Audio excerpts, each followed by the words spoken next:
Hello, we are live. Actually, I went to see the nurse today, and she told me I was alive, so that's good, isn't it? Yeah, I like that. Yeah, she said, you don't smell nearly as badly as you did last time. Okay. Hey, Greg Peterson. Long time no see. By the way, I think I left my my mask in your seat of your truck. Full of your bugs. We had dinner together last night. Let me make sure. Excellent. Lucky you, actually. I envy you. That piece of fish looked very nice. Well, where the heck do I have that information? You're still here, so it didn't hurt you too much. Yeah, exactly. Yeah, he got better. And Greg's big plate of stew, or whatever that was, that looked... Open face pot roast sandwich, I think. The sandwich? I could see the two pieces of bread. Open face. That's why you don't see. Oh, okay. A Danish sandwich. Okay. Okay. Clearly, that's something different than we. No. Over here, if you get a Danish sandwich, it's an open, a topless sandwich, a bit like Steph. Ooh. Okay. I need to. Oh, a fairly long plain tale today. My apologies. I cut it down, but I got to the bare bones and just couldn't make it any shorter. Actually, really looking forward to this one, actually. Hey, gang. I'm with Greg. Okay. You heard that all right? Yep. Okay, and then we need, I guess I need that in the overlays, that picture that... Did you put that in there, Liz? Why am I not hearing her? Hang on. Say something, Liz. Okay, try it again. All right. No. Okay. So I'm hearing you on. Does anybody else hear Liz? Negatory. Okay. No, not me. Okay, so I can hear her now. Let me make sure that we're recording that. Say something again, Liz. Okay. And one more time. Say it again. Okay. Hello, Liz. How are you? All right, good. Okay, I'm going to hit record. Boom. We're recording.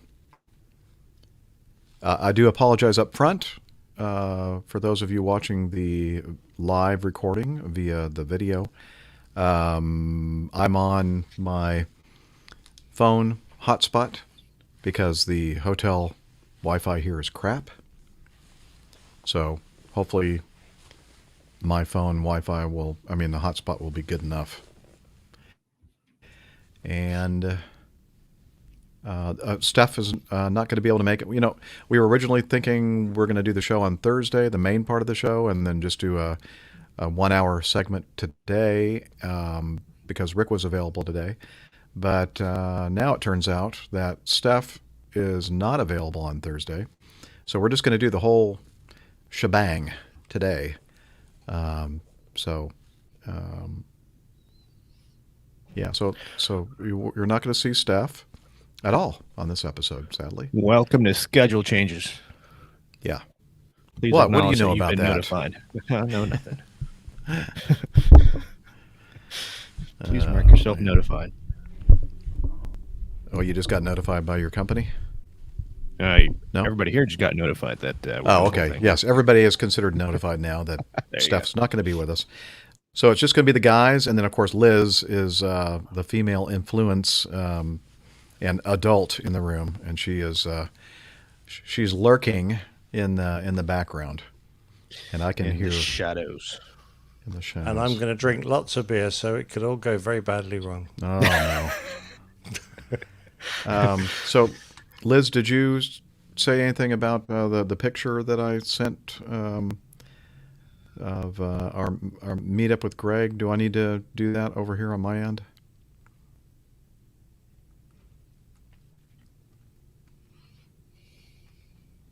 Yeah.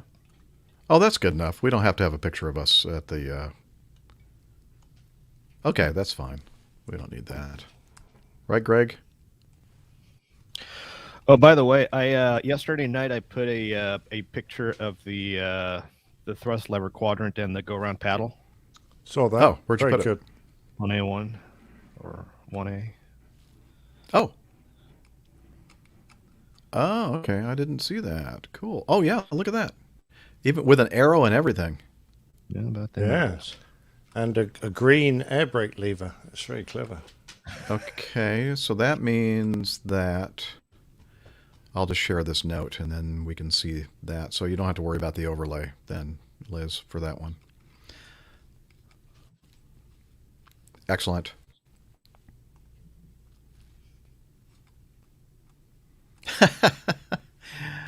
Well, thank you. Thank you, Greg. He found my mask. It's being disinfected. He's disinfecting his vehicle. Oh, wow. Yeah, that's more like it. Greg, come on. That's rude. So rude. Okay, now, the other thing I want to say, I'm going to use Radio Roger's intro. He was under the assumption, as we all were, that the main show was going to be recorded on Thursday. So he is going to reference that it's recorded on November 11th, Veterans Day. But we all share a little secret. It's actually being recorded on the 9th. But, by the time the thing is published, nobody's going to know any different. True. Very true. So, okay. Buenos No, I don't want him to dias, do it again. That's fine. Lenin. It doesn't matter. Come across to the YouTube. Someone's already on Liz. So, actually, having Lenin here is really nice in the chat room. Should we invite Stalin as well? Yeah, why not? Gorbachev, Khrushchev, Yeah. Putin. Might as well Putin. I don't know. He might be busy. Yeah. Let's get them all here. Putin on the Ritz. Yep. Not in England. It's not, Greg. All right. Yeah, Greg. Careful It's there. Oh yeah, that's another last thing. Well, maybe not the last thing, but I will apologize. Well, I think I mentioned it. The Wi-Fi here is crap at the hotel, so I'm using the hotspot. So that's the reason why my video is probably fuzzy to you. Yeah. All right. There you go. You figured it out yourself. He's a smart man. Greg, by the way, is going to be joining us for the 500 episode in U.S. And he... Oh, yeah, great. And Greg is bringing a bunch of little souvenirs from the Big Ass Fan Company. Oh, wow. Yeah. I'm jealous. He's bringing a whole bunch of little asses with him. Well, which you presumably can put into one big ass. Mm-hmm. Oh. Wow. I'm not sure. Okay, let's move along. You're right, Liz. I don't know what he's talking about, what he's saying. Okay, I think there's probably more that I was supposed to do for this show, and it'll be evident once I start this thing. Okay, so we're recording. Let me go back to this just to make sure. Double check. And yeah, I see waveform for everything. Excellent. And y'all ready? Yes, sir. All right, let's do this. You're listening to the Airline Pilot Guy Show. Is that too loud? No, I heard somebody fine. go, oop. Oh, because of the... Not me.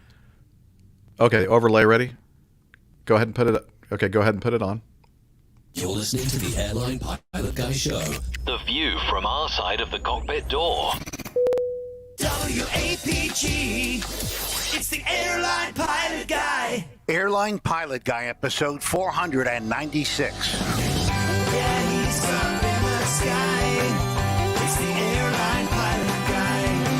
Hello, You're listening to the Airline Pilot Guy Show, the view from our side of the cockpit door, with your host, Captain Jeff, broadcasting live from Studio 3L at the Marriott Downtown Hotel in Columbia, South Carolina. Today's show is recorded on the 3rd of November. Wait a minute. Okay, first of all, what did you say about the audio, Liz?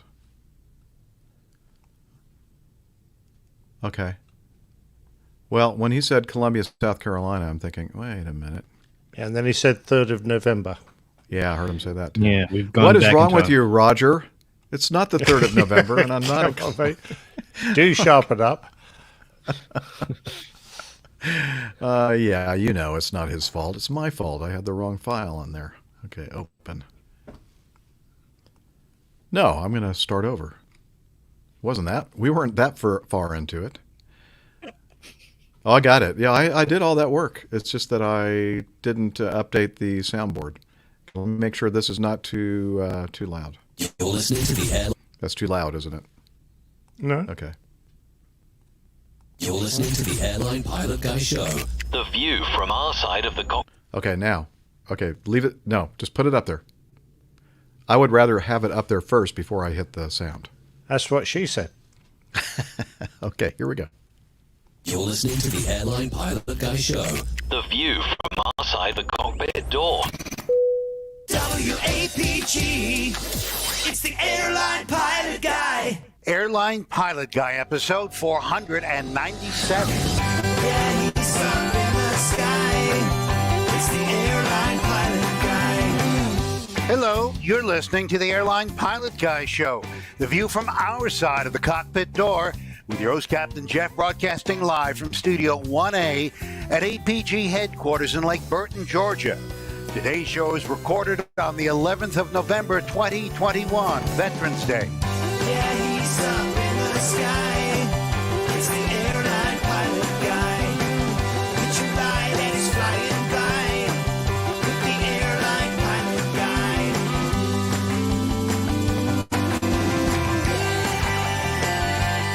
In today's episode, a Russian freighter crashes and burns after attempting a go-around. A Canadian flight runs out of fuel and lands safely in a swamp. More news, your feedback, and today's plane tale, Operation Tarnagal. So get all settled in. Turntables and seatbacks in the upright and lock positions. Electronic devices powered on. I'm Radio Roger, and Flight 497 is ready for pushback. Thank you, Radio Roger. He is an award-winning TV and radio reporter, currently at the #1 all-news station in the nation. Darn it.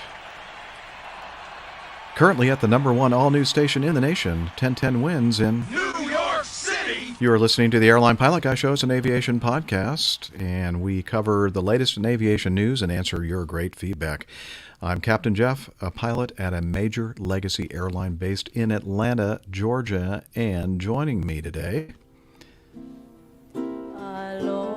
from his hotel studio in Honolulu, Hawaii, world traveler, airplane mechanic, Breitling cognoscenti, fitness hound, and international air freight captain. It's Miami Rick. Hello, everybody. And I actually have a hula girl playing that song in my room. Wow. Right now. I do. She must be off So- camera. I don't see. Yeah, she's off camera. It's part of the it's standard service here in the hotel. So, Has she got coconuts on? oh yeah, she's got coconuts on and Oh, damn. Okay, I prefer yeah. the ones without the and pina coconuts. coladas and all sorts of good stuff. Oh, man. How's everybody doing? Looking forward to this one. It's gonna be a fun one. Yeah, me too. We're going to have fun. And also joining us from across the pond, from his studio, In Hartford, Hereford, and Hampshire. professional photographer, former RAF, RAAF fighter pilot, retired Airbus A330, A340 captain for Virgin Atlantic Airways. It's Captain Nick. You're getting way too good at that. Lovely to see you too. Absolutely brilliant. No coconuts here. I've just got a dog between my legs. Okay, I'm not going to touch that one. Let's cover some aviation That's news. Yeah, tell me about it.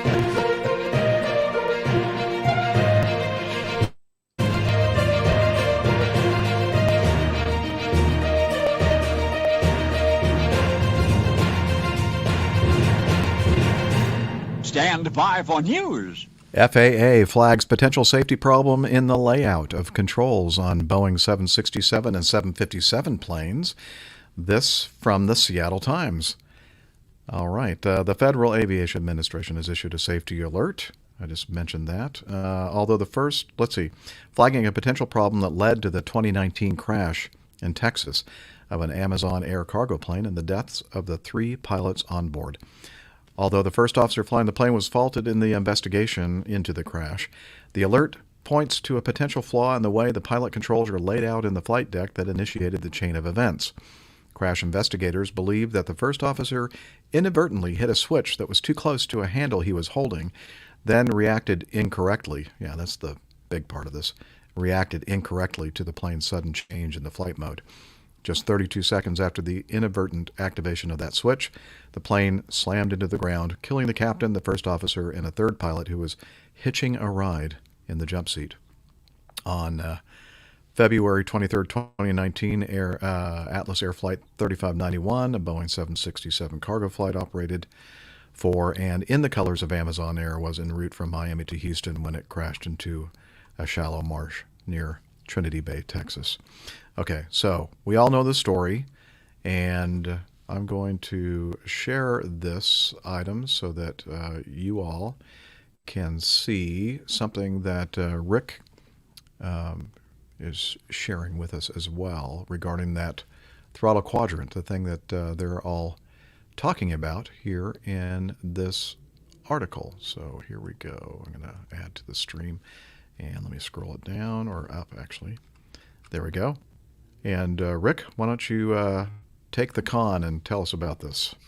Yeah, so see that yellow arrow there's pointing towards what's called a go-around paddle. And due to the way that the throttle quadrant is configured on the 7.5 and 7.6, which basically are the same flight deck, the only place where that go-around switch could be placed was, right where it is.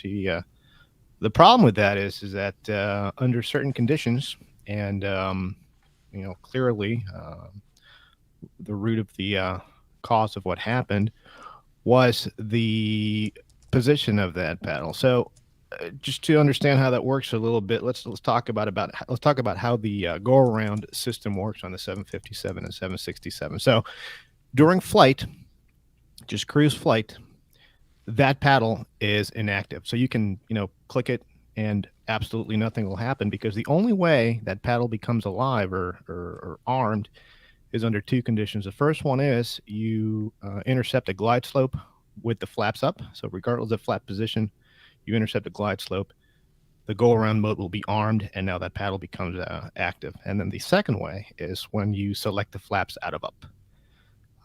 Basically what happens there is on the top screen, which is your ICAS, engine indicate and crew alert and system screen, on top of your N1 or EPR gauges, you're going to get, instead of a target thrust, you're going to get a G/A enunciation, letting you know that that is the armed mode of the auto throttle. So when you hit those that go around paddle, the auto throttle is going to advance and give you the required amount of thrust to get you a 2,000 foot per minute climb on your go around. This is unlike the 777s and the 74s and the 78s and all that other stuff, where if you hit it once, it'll give you 2,000 feet a minute. And if you hit it a second time, it'll give you full thrust reference or all the available power on the engines. So if you look at it, right next to that, to the left of that, is the speed brake handle. And so if we go back and read the report, and we all know the story, he was handling the speed brake lever. The flaps were in the 1 position. And as he hit the flight level change mode button on the autopilot, the thrust levers came back.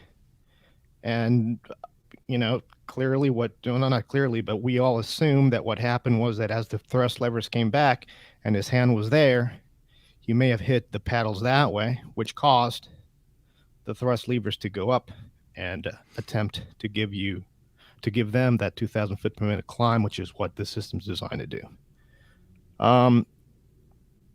Keep in mind that the 767 really came out in 1981, and this is the first time that this has ever been a problem. And so to me, that this has less to do, or really nothing to do, with the position of the go-around paddles, and I think everything to do with the reason why that FO was in that seat in the first place. And that is really all I have to say about that.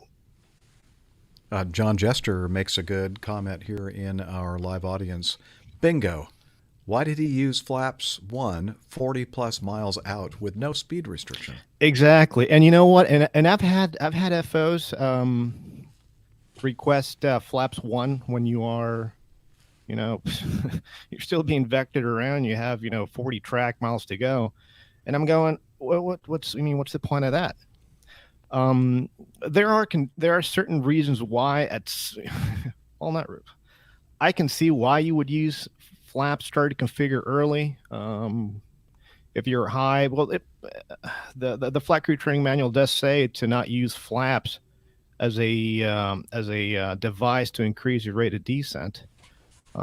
And whenever FOs request flaps 1 as a thing that I do, is I always remind them, hey, just be careful with the speed brake handle, because now the go around paddles are armed. And so try to, stay away from those. Now, usually on, the 7.6s and 7.5s and 7.4s and 777s, once you get comfortable and conditions permitting, you really don't need to start configuring outside of 15, 16, 17 miles. Because keep in mind that when you start configuring, your fuel consumption goes up.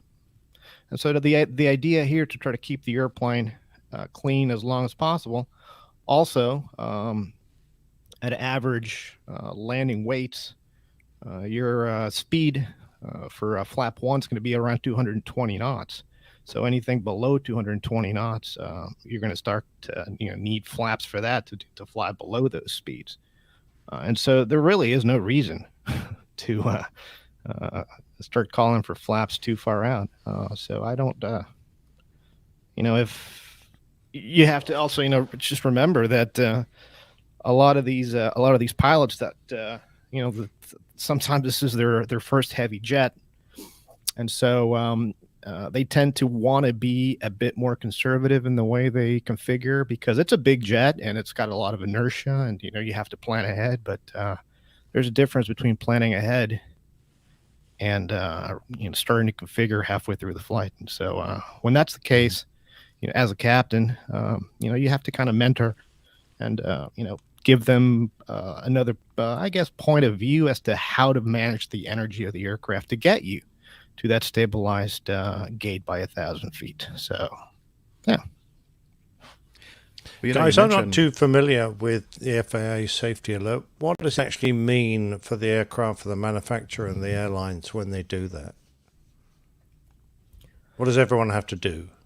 I guess in this case, just be aware that is a potential threat. So they're just reminding people when they're training pilots that to make a point of it, something that has probably been going on since the aircraft came into service, and just amplifying that. Yeah, you've got to be aware of this. Yeah, right? That's what I gather, Nick, and I think that the aircraft was certified like this, 40 years ago. Yeah, and this is the first instance that this has been a problem. This is the first instance of this being the root cause of a whole loss.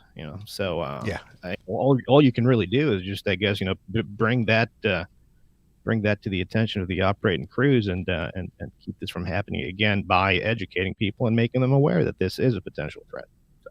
Yeah, I think that what your point, I think, is that, well, why do we have to go and do this knee-jerk reaction and put out this thing when everybody already should be aware of the risk of the positioning of this the Yeah, switch. kind or of, the because pad. they're not going to suddenly redesign the throttle quadrant of every one of those aircraft, are they? So No, and then the the thing is only that way there's to mitigate this really is through training, and most sensible airlines, it's going to be a well-known factor and already be in their training.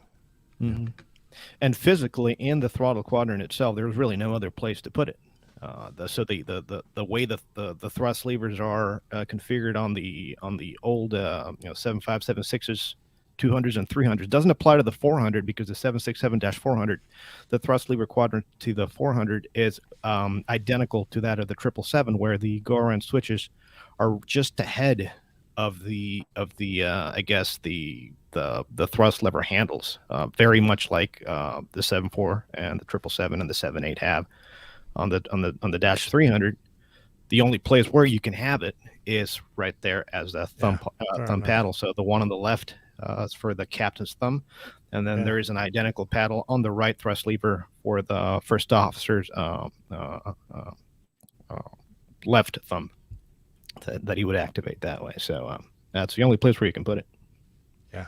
I mean, I've been in the situation where we've done an inadvertent go around selection in the Airbus, and because it happens both in the simulator every now and again and in the air for real every now and again, we're fairly well practiced at getting back out of that and re-establishing the approach. And that, for me, the fact that the guy hit the paddle isn't the important bit. It's what happened afterwards. Oh yeah, I Yeah, agree. absolutely. Right. His reaction to the mistake. Yeah, because was- we all make mistakes, and no cockpit is perfect. It's how you recover from those mistakes. The fact that you almost anticipate that at some point you're going to do something a little bit wrong, and you're alert to that, and how you deal with it when it happens. Exactly right. All right. Well, let's move on. Next item from the Wall Street Journal. Boeing deals with new Dreamliner defect amid production problems.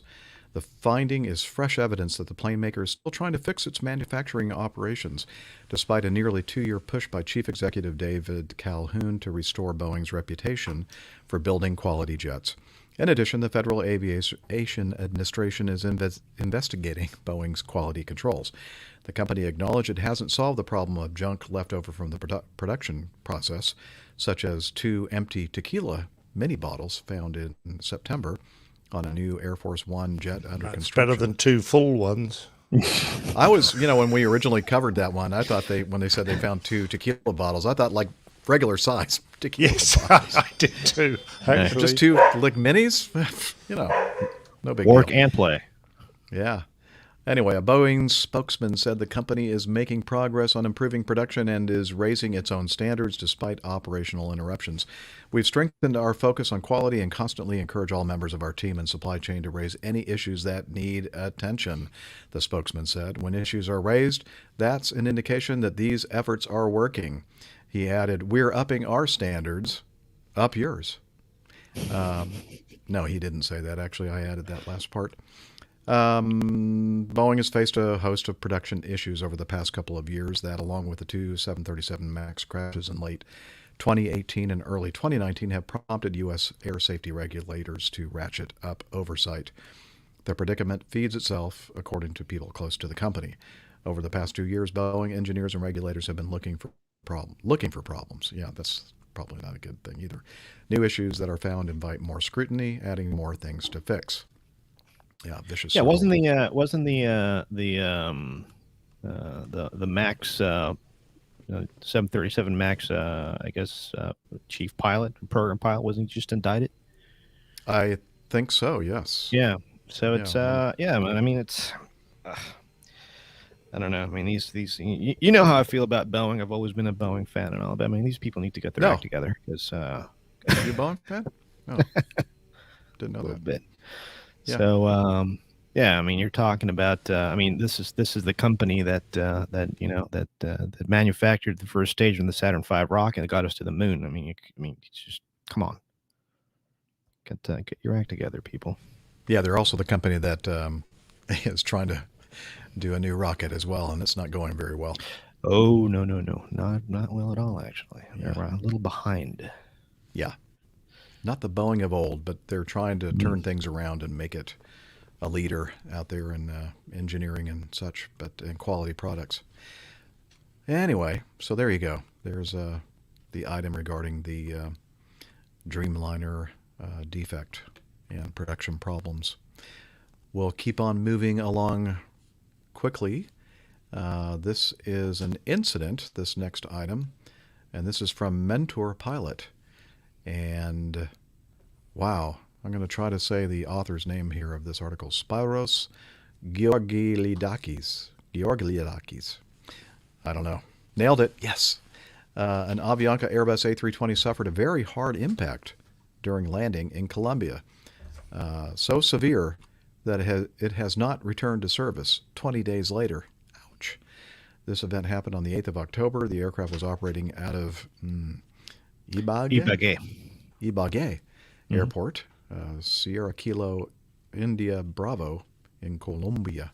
This was a test flight, so it only had the flight crew on board. However, the flight wasn't testing the aircraft itself.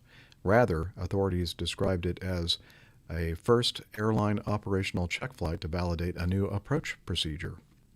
I guess it failed. Yeah, it didn't go very well. Ibagué Airport has a single runway just over 1,800 meters long, which is 5,906 feet long. It's a little tight, isn't it? Yeah, it's not long. The Avianca A320 appears to have taken off using runway 14. It then seems to have made either a low pass or a touch and go on the same runway. The crew then appears to have set up an approach for runway 32. And according to available reports, the new approach procedure involved this runway. According to FlightAware, the Avianca A320 crew made a single touch-and-go attempt on runway 32. They then climbed away, leveling off initially at 8,000 feet, then at 12.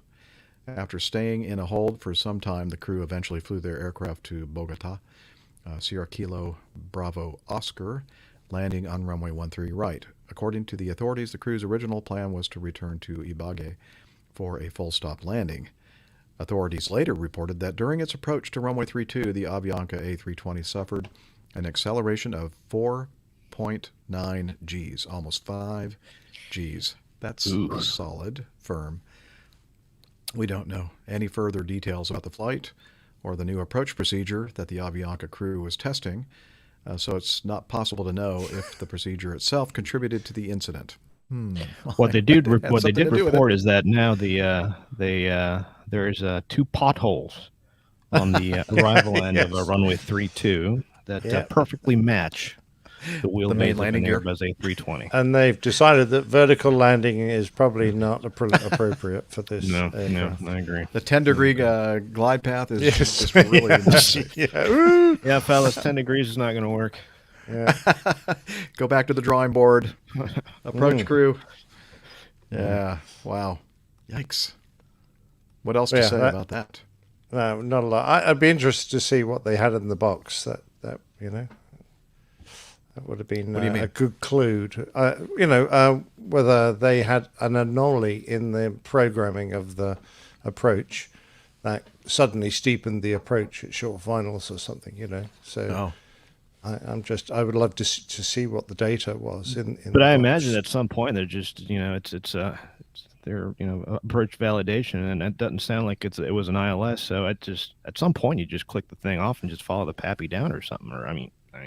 Well, I'm assuming it's an RNAV. They were doing an RNAV approach. I'm guessing they're doing an RNAV approach. Yeah, if they're setting it up.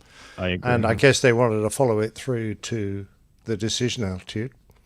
And perhaps it set them up in a really difficult position, and they were trying to work it out. I know what happened. So I think when you're flying RNAV approaches, the flare mode does not arm itself. So I think you need to flare manually. That may have been it. I'm being facetious. Are you joking? Or are you serious?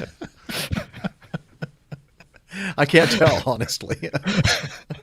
About that poker face. That's no, but what seriously, I expected Rick to say. I thought Rick was going to say, well, the problem here is that they were flying it in an Airbus. A little disappointed that you didn't come up with that. I know. Well, Conclusion. It's early here in Hawaii. Anyway, Yeah. I'm very impressed that the airplane was able to fly away after Yeah, me too. doing Yeah. 4.8 knots and 4.9 G. So yeah, Now, is it? I remember. So back when I was a mechanic in Miami, I never actually worked on Airbuses, thank goodness. But I remember, going and seeing friends that did do line maintenance for the airline. There was called TACA, TACA. I think they're still around. And one of my buddies was an engineer on the 319, 320 fleets. And every time the crew would shut the aircraft down, the printer would spit out a printout. Either it would do it either automatically or the engineer would call for that printout to happen. And in there you would see the G forces on landing. And is that something that happens automatically, Nick, or is that? oh yeah, yeah. There are all sorts of limitations that will be flagged and will occur in the post-flight report. And in particular, if you do a heavy landing, it'll always generate a report 15, which is the heavy landing report. So, and all the data will be there for the engineers to look at. Yeah, because Just just the flight curiosity, crew to worry about. Just out of 'Cause on curiosity, Boeing- what's the normal like G force or G level for a regular landing? I don't know, 1.5, 1.3, something. Yeah, I mean, you so you're. I mean, If I'm doing it, it'll be yeah, if I'm doing it- 1.00001.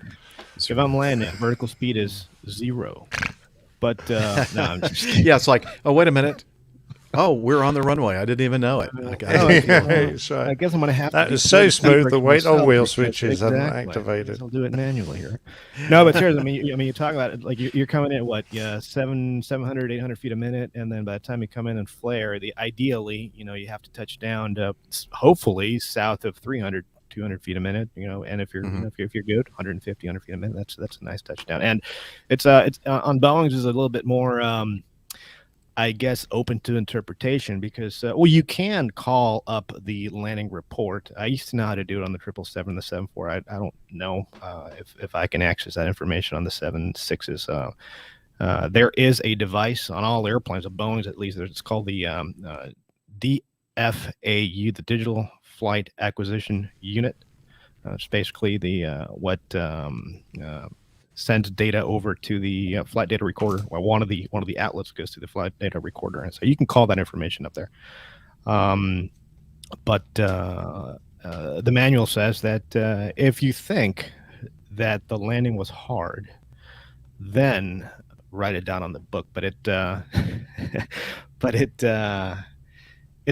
kind of subjective because it's really left to the judgment of the flight crew whether the landing was hard or not, and flight crew's going to be like, well, that was firm but not hard. But I guess later on down the road, when they clear up the quick actions recorder and all the data, they'll if you get a call, then it was a hard landing. So Yeah, that's not good.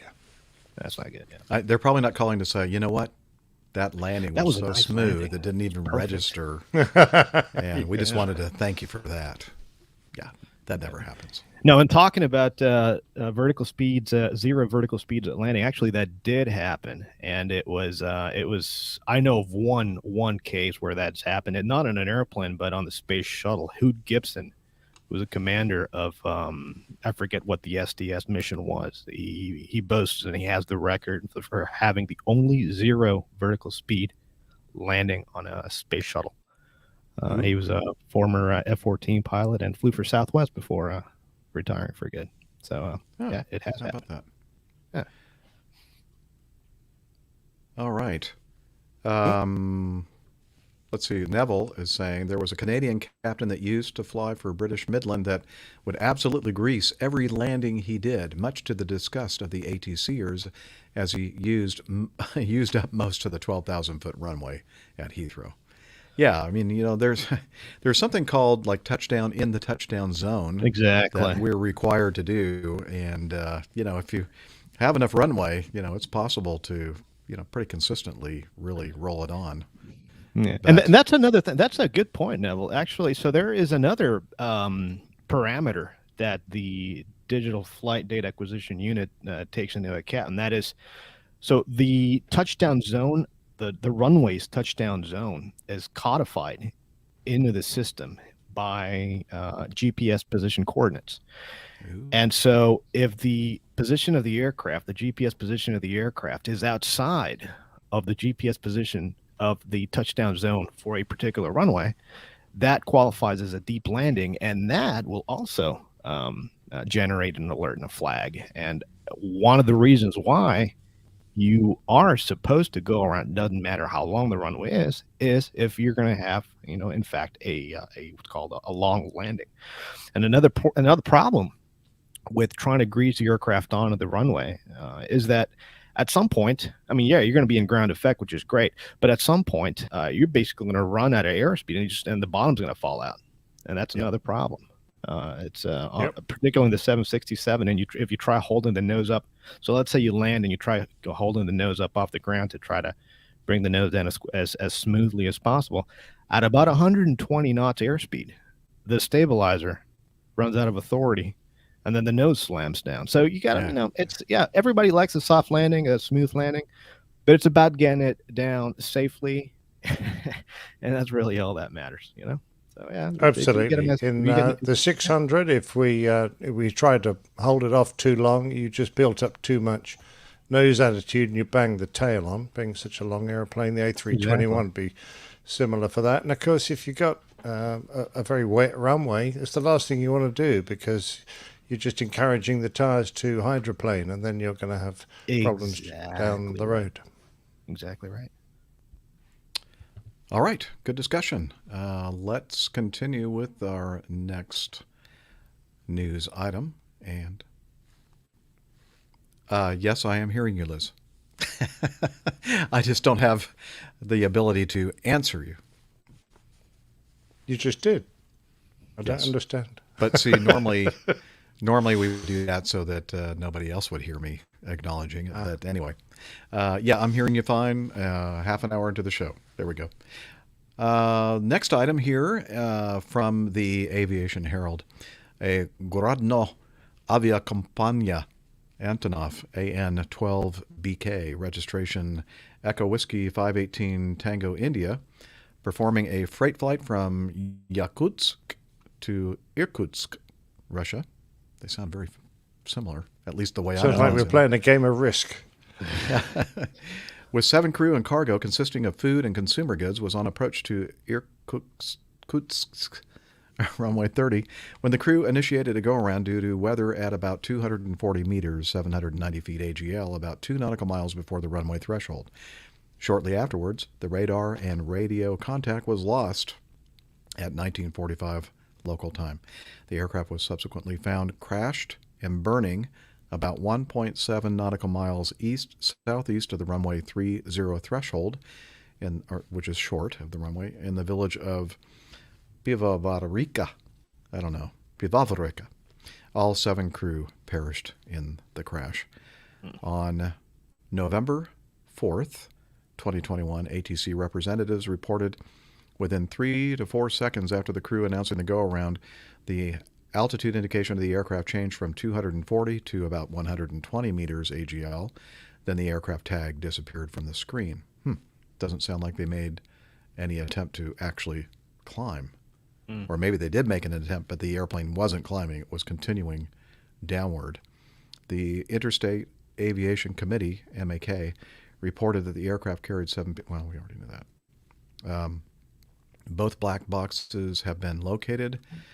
On November 4th, it became known that according to the load manifest by Grodno Airlines, there were 9 people on board of the aircraft. Okay.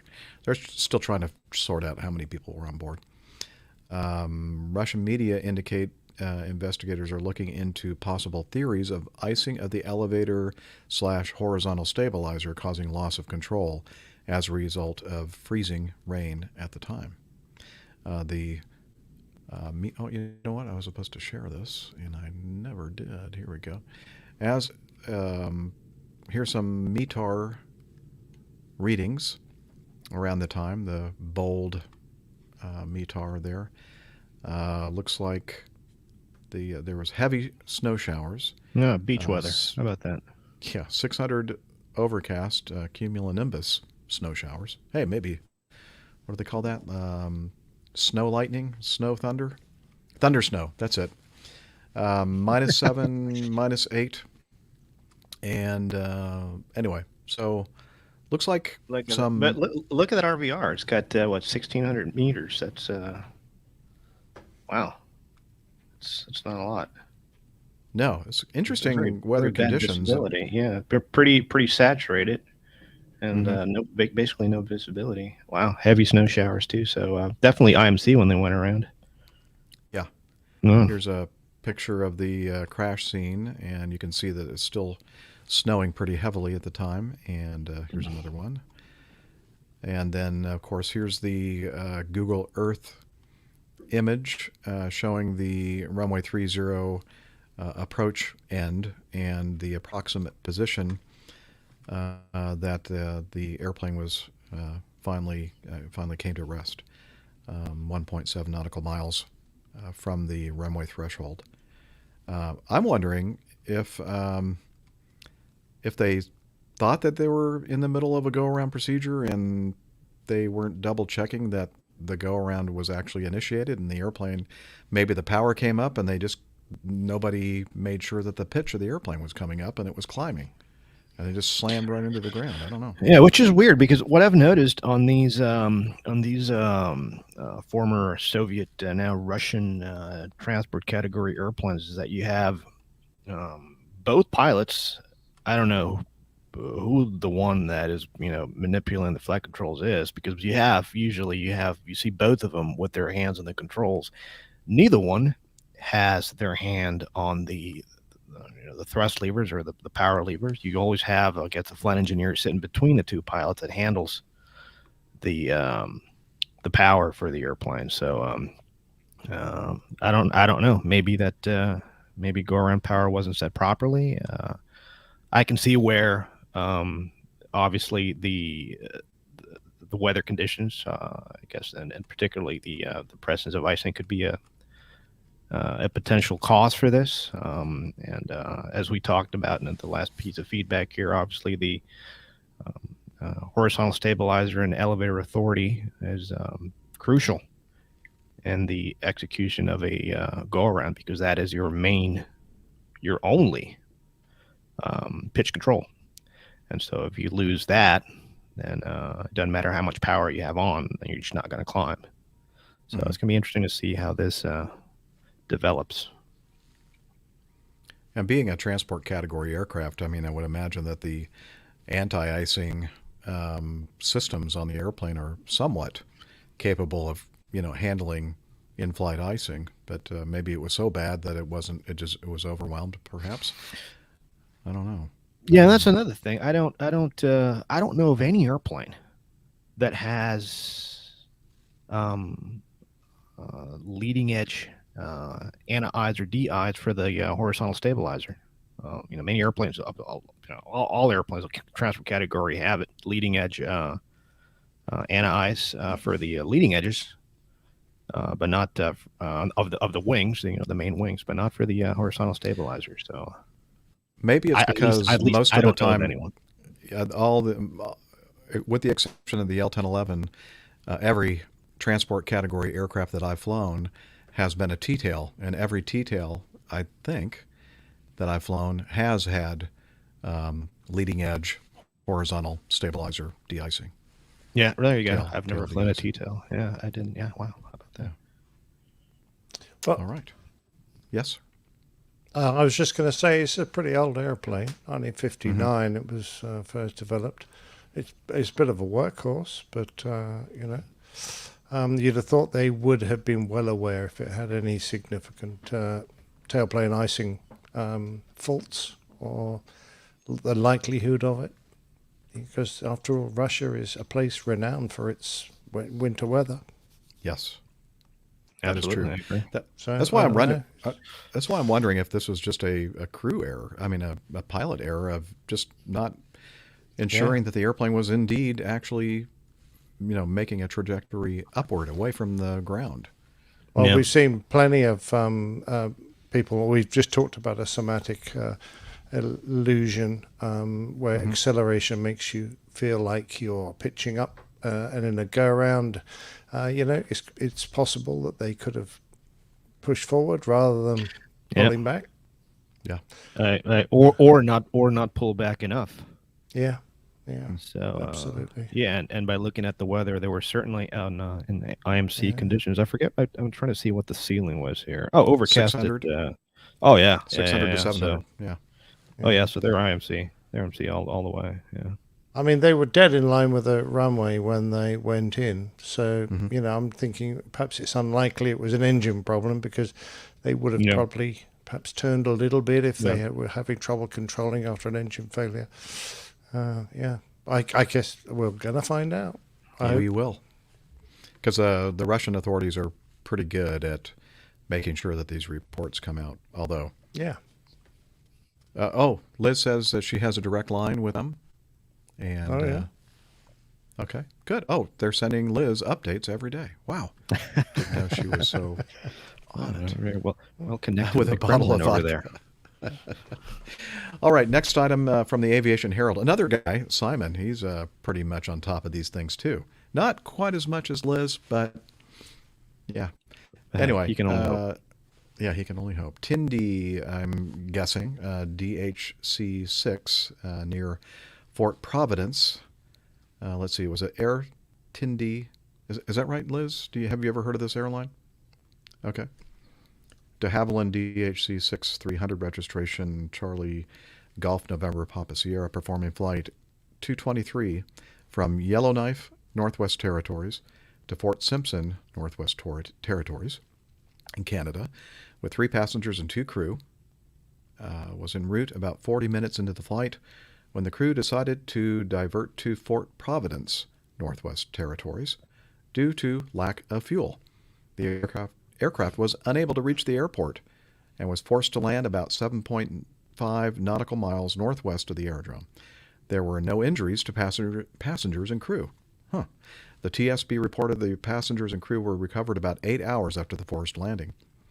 The occurrence was rated an accident, and a Class 3 investigation has been opened. Yes, Liz, and I'm sure that the weather was really, really nice. Probably not. Not a warm swamp at all, probably. The company reported the aircraft ran out of fuel, The crew reported a malfunction of the aircraft while still airborne.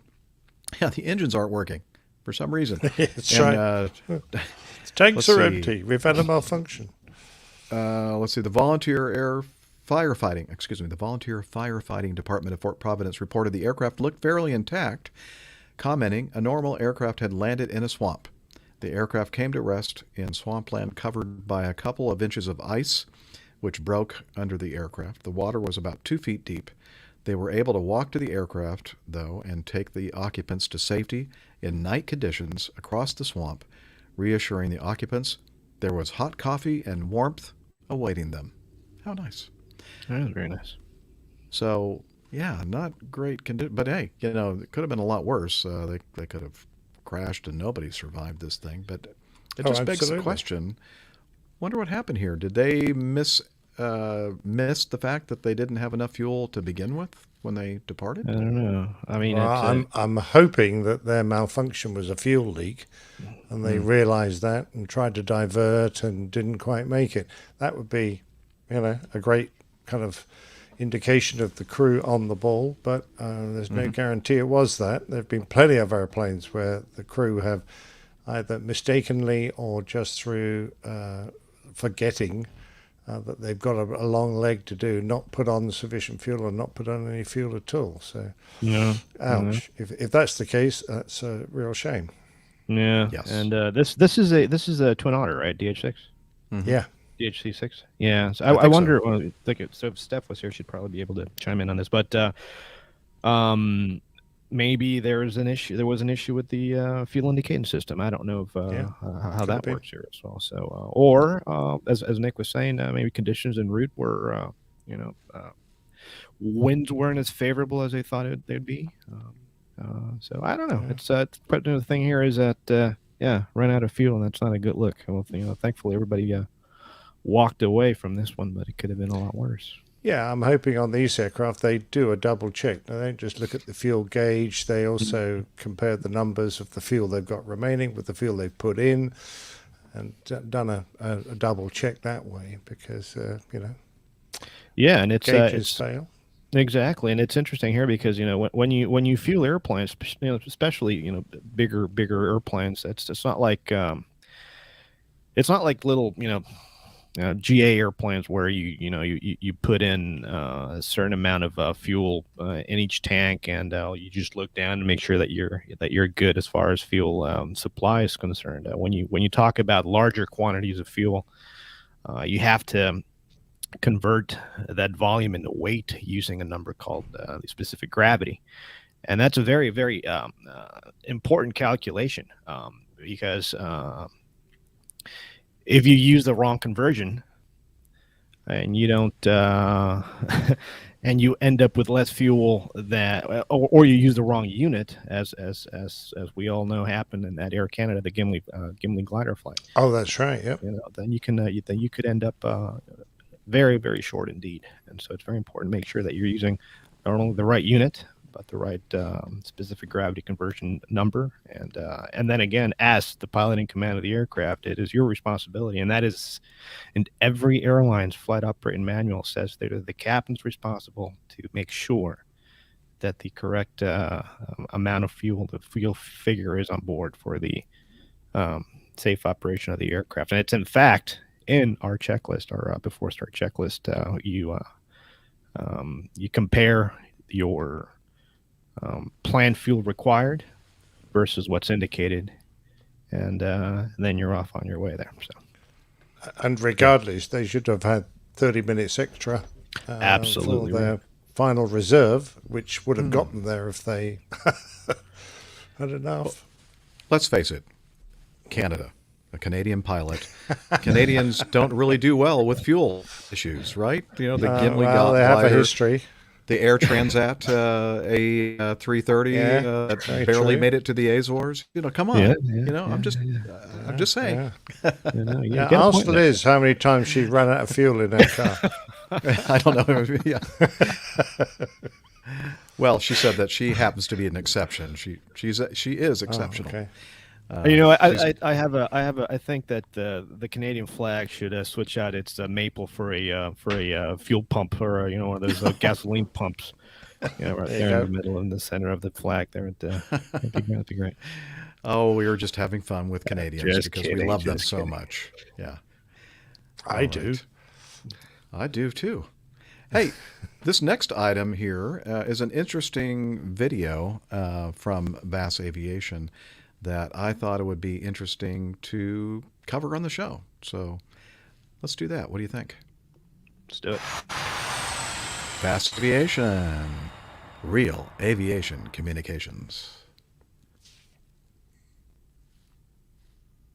Terribly 6610, RNAV, 35.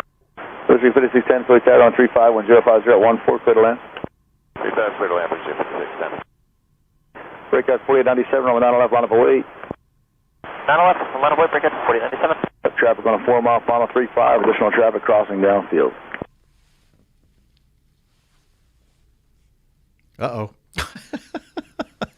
Well, this is not a special effect that I have introduced. Oh, I thought it just suddenly got foggy. Yeah, that's what I'm thinking. Okay, wait a minute. Why did it do that? I guess the app that I was using to what's the word I'm looking for? Download the video from YouTube didn't do so well. Let's see here. Let me see where we're taking over here. It looks like it's cleared up at this point. Heading is 080, running 9 left, clear takeoff, breakout 4897. Okay, just to kind of go over this, we have an airliner. I think they're both Blue Streak, right? Coming in for approach on runway 35, and another one has just been cleared for takeoff on runway 9 left, which is not so unusual if the air traffic controller is, like spacing this out and timing it just right. So let's continue here with the video. Hello. Yeah, it's on. It's not working, is it? Nobody's transmitting right now, I guess. Runway 35. 5610, go around. Go around 5610. Go around and climb hard, climb right turn, please. Right turn. We got 4897, maintain 1000, please. Maintain 1000, traffic is Africa 4897. Thank you very much. Left turn, hard left turn. Hit the turn, Africa 4897. Okay. Blue Street, turn the plane. What turn? You gotta get turning at each other. Brickyard, make a right turn for me, dude. Right turn. Well, breaking right, breaking 4097. What do the traffic say? Brickyard 4097, that's all my fault there, not yours. Climb and maintain 5,000 feet and go back to left heading of 080. Left turn 0 up to 5,000, breaking 4097. Blue Street 5610, maintain 3,000, turn back left heading of 270. 3,000, left turn 270, Blue Street 5610.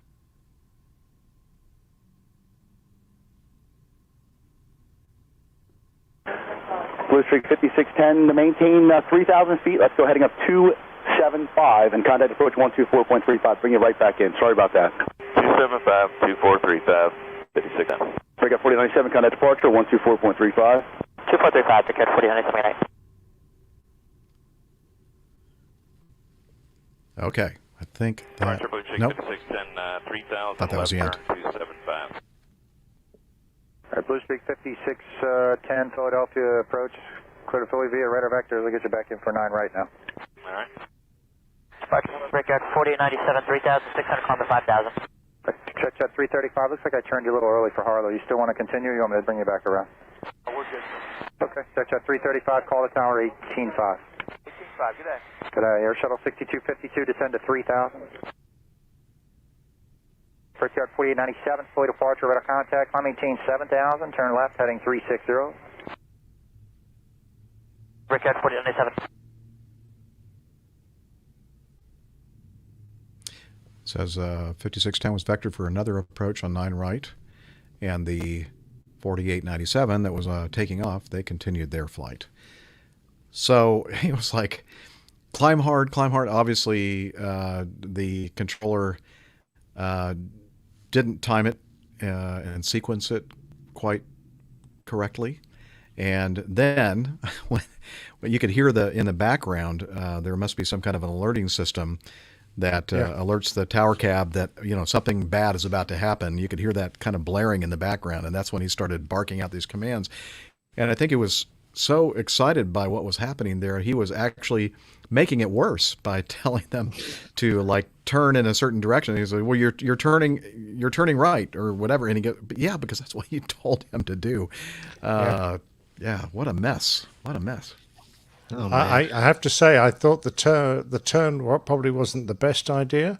A go around straight ahead would have deconflicted much quicker and gained them separation. By turning them right, he put them on a parallel track, and now you've got two aircraft trying to climb and trying to get away from each other, but they're headed in the same direction instead of separating them. Yeah. And also turning in the middle of a go around. You could do it, of course. So there are go-rounds that have turns in them, but it's not ideal if you're trying to go around. The initial part, really, you hope is going to be fairly straight. Yeah, and I tell you, I mean, flying a go-around, it's, you do plan for it. Obviously, you brief for it. But flying a go-around, particularly if you're coming in to land at some point, you are...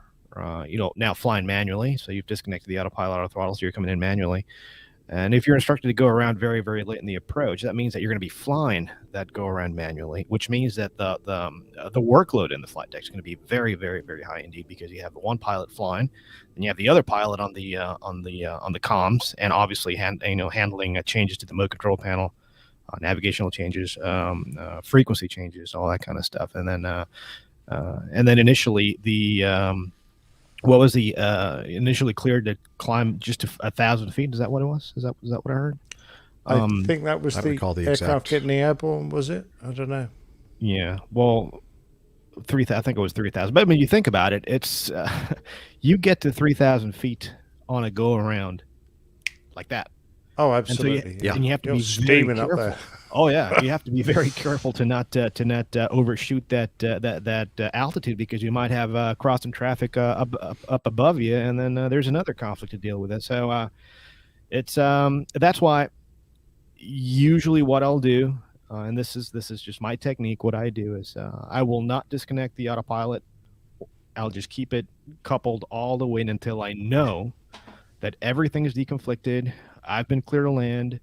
Everything is set to go, because there is nothing worse than flying a manual go around at the very, very, very late stage of the final approach. Now, this is when I'm flying a visual approach and it's just us, or I know exactly what's going on, and I know the guy that's landed before me, he's off the runway, and there's no other potential conflicts. Then yeah, I'll click everything off a little earlier, and have a little bit of fun in hand fly. But as technique, well, that's what I do. I'll keep everything on as long as possible until I know everything's deconflicted, and then I'll land. Okay, so that begs the question: was everything deconflicted at that point? And I know that most of the blame here goes to the controller, and he even admitted that it was his fault. But I think some of the blame goes to both pilot crews, because you have to maintain situational awareness. And if you're coming in to land on 3-5, and then all of a sudden, you miss the fact that he's just cleared somebody for takeoff and none left, you should be looking out there and seeing where that airplane is rolling down the runway, and if it's going to actually work out the way the controller thinks it's going to work out. And in this case, no, it didn't. And same thing goes for the one that was rolling for takeoff. He should have been paying attention to the fact that there's an airplane out there coming in on a perpendicular runway, landing in front of them. And again, I can't let these airline crews off the hook for not seeing that this is a situation that could develop and be a bad situation. I agree, and the question is going to come up where, well, what happens if you're IMC? What happens if you're in the soup and you can't look outside? Well, we have we've talked about this many times. We have a system on board that works off of the transponder called the TCATS, Traffic Collision Avoidance System, and so whether you are IMC or VMC, the position of aircraft in your immediate vicinity is going to show up on your navigation display. And as part of the before takeoff checklist, aircraft on the ground will turn their transponder to TARA, which stands for Traffic Advisory Resolution Advisory, which will make your target show up on airborne aircraft NDs as well. And so everybody can see everybody else, whether it's VMC, visual conditions, or instrument conditions. And so I agree with you completely, Jeff. I mean, there should have been a bit more situational awareness on the part of the crews as well, and that would have deconflicted everything. Yeah. Yeah, Dale in our live audience is saying, well, what was the weather doing? And honestly, I don't think we have that information in this live ATC clip that we're listening to here. I'm not sure what if it was IMC or VMC when this occurred. But still, as Rick mentioned, we do have systems, even if we're IMC, that allow us to see, perhaps a developing situation. Now, the chances are the airplane coming in on approach to 3-5 wouldn't have seen, if they're still an IMC, they're not going to see the airplane on 9 left rolling for takeoff. But again, they should have heard that and maybe going through their minds going, is this going to work out? Oh yeah, well, the controller knows what he's doing, I guess. Speaking of controllers, I was having a conversation with a professional air traffic controller that many of us know, and I had just discussed with him that video, or the situation incident out of Reno with the Delta jet and the Southwest jet, and then I kind of gave him a link to this one and said, what do you think of this? And he said, that one is worse, conflicting instructions and just another mess, hard to watch. So, yeah. There you go. We all have bad days. Yeah, we do. Yeah. We do. We're all humans, and that's why we have systems to help us out. But again, you can't just rely completely and trust completely. Controllers are going to be making all the correct decisions all the time. You have to kind of have your awareness up to a pretty high level. Yeah, and as we were discussing just now, and if you bring that up to the controller, and the controller realizes that he is in fact in the wrong, he's going to be you're actually helping him out as well, because you're ahead of the game here and trying to deconflict a situation that, if left to continue on its current trajectory, could be end up in a it could be a fatal incident, which is obviously what nobody wants. So or like the incident with the Delta jet in the Southwest at Reno, the Delta guy said, well, how's this going to work? So he was aware that this was not working out. But in this case, nobody seemed to be, again, it's not really totally fair for us because I'm assuming in my head that it's visual conditions out, but maybe it wasn't. Maybe these were real instrument approaches and they couldn't see the other airplanes. Which you know what? If conditions were IMC, why would they be operating like this, right? That they'd be a bit more conservative because so the other day I was going into Ontario and the RVR was just 800, just RVR 800. So it's basically no visibility, and the minimums for Category 3 approach in Ontario is RVR 6, which is just RVR 8. So just over the minimums there. And keeping in mind that you're coming in and actually going to have to fly a notion. I mean, I was about to curse there. No kidding. A no kidding Autoland. I configured the airplane a bit more conservatively because one, I need to make sure that I am very, very stable a little bit earlier than I otherwise would be because this is going to be an actual Autoland. One. Number two, there was a FedEx 75 that was ahead of me, and I needed him off the runway for me to be able to land on that Autoland because I can't have somebody in front of me and in the ILS critical area. And so I slowed the aircraft down, earlier and configured earlier than I otherwise would because of the very, very conditions here. So I don't imagine that the controller would have played or planned and sequenced these aircraft so closely if the conditions were in fact a IMC because I don't see that happening. I don't know, but you would think that if conditions are IMC, weather conditions are not good, the controller would play it a bit more conservatively. Yeah. Normally, if you're going to be cleared for a takeoff on a crossing runway like that with one on finals, in my experience, the controller usually tells you or reminds you that there is one on short finals, runway 09 or whatever, because he doesn't want you to mess about. He's timing this, and if you take a long time to spool up and then mess about, he doesn't want to create a condition where the collision was scheduled. I noticed that hadn't happened. I don't know whether the controller had just missed the fact that this bloke was still on short finals and cleared the other one for takeoff without thinking about it. That's what I think happened. Yeah. So I mean, we'd love to have been commending whichever crew it was that spotted the problem, but out of all three, the two crews and the air traffic, nobody picked it up till it was too late. Thank God for the computer. Oh, right. Yeah, that screaming in the background. Absolutely. There. Yeah, exactly. I think that probably startled him so much. That's why he was starting to give inaccurate or inappropriate instructions for the guy going around on 3.5. You see, this would have come in very, very handy back in, when was it? The early 90s, I think it was, in LA, when that 7.3 landed on top of that Metro liner. And oh, absolutely, yes. yeah, so everybody has bad days. Problem is that when controllers and pilots have bad days, and if you don't catch it early enough, things can be disastrous. Very quickly, yes, sir. Neville asks Rick, when you're doing an Autoland, would you make the controller aware so that they would ensure a protected ILS?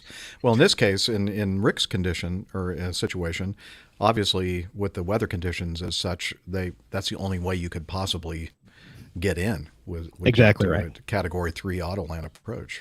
Yeah. Exactly right. And so Ontario International's got two east-west runways, 2-6 left and 2-6 right, and then the only runway that's Cat 3 equipped is runway 2-6 left, and obviously the fact that everybody's being vectored into runway 2-6 left, and the fact that the RVR, the runway visual range, which basically is your horizontal, the amount of horizontal the horizontal visibility that you have sitting on the runway there, that's your RVR. The fact that that is below a certain threshold obviously means that the only way to get aircraft landing at that airport is using that Category 3 approach. Now, there are times when you will do, actually, in fact, you have to do an auto land. Each airplane has to do an auto land every 30 days, whether it's IMC or VMC, to make sure that the system still works. Because if you don't do an auto land inside of 30 days, then the auto land certification for the aircraft expires, and you go back to only being able to land Category 1 ILSs, which is a 200 feet and a half a mile visibility. And so oftentimes maintenance will ask you to please perform an auto land to make sure that the certification of the aircraft stays on Category 3. And so if you're going to do an auto land and conditions are VMC, you will tell approach and then tower that you're going to be doing auto land so that they can keep the ILS critical area clear for you to be able to perform that auto land. So in that situation, you would inform them, but not like Jeff said, not when conditions actually warrant a Cat 3 approach. Yeah, anytime they're uttering the word or letters RVR, I guarantee they are taking extra measures to protect the signal, because normally you wouldn't hear them mention RVR readings. So. And it not only it doesn't only end with the landing. There are specific taxi procedures as well. You can't just taxi off the runway, and using any old taxiway. You actually have to follow what's called SMIGs, and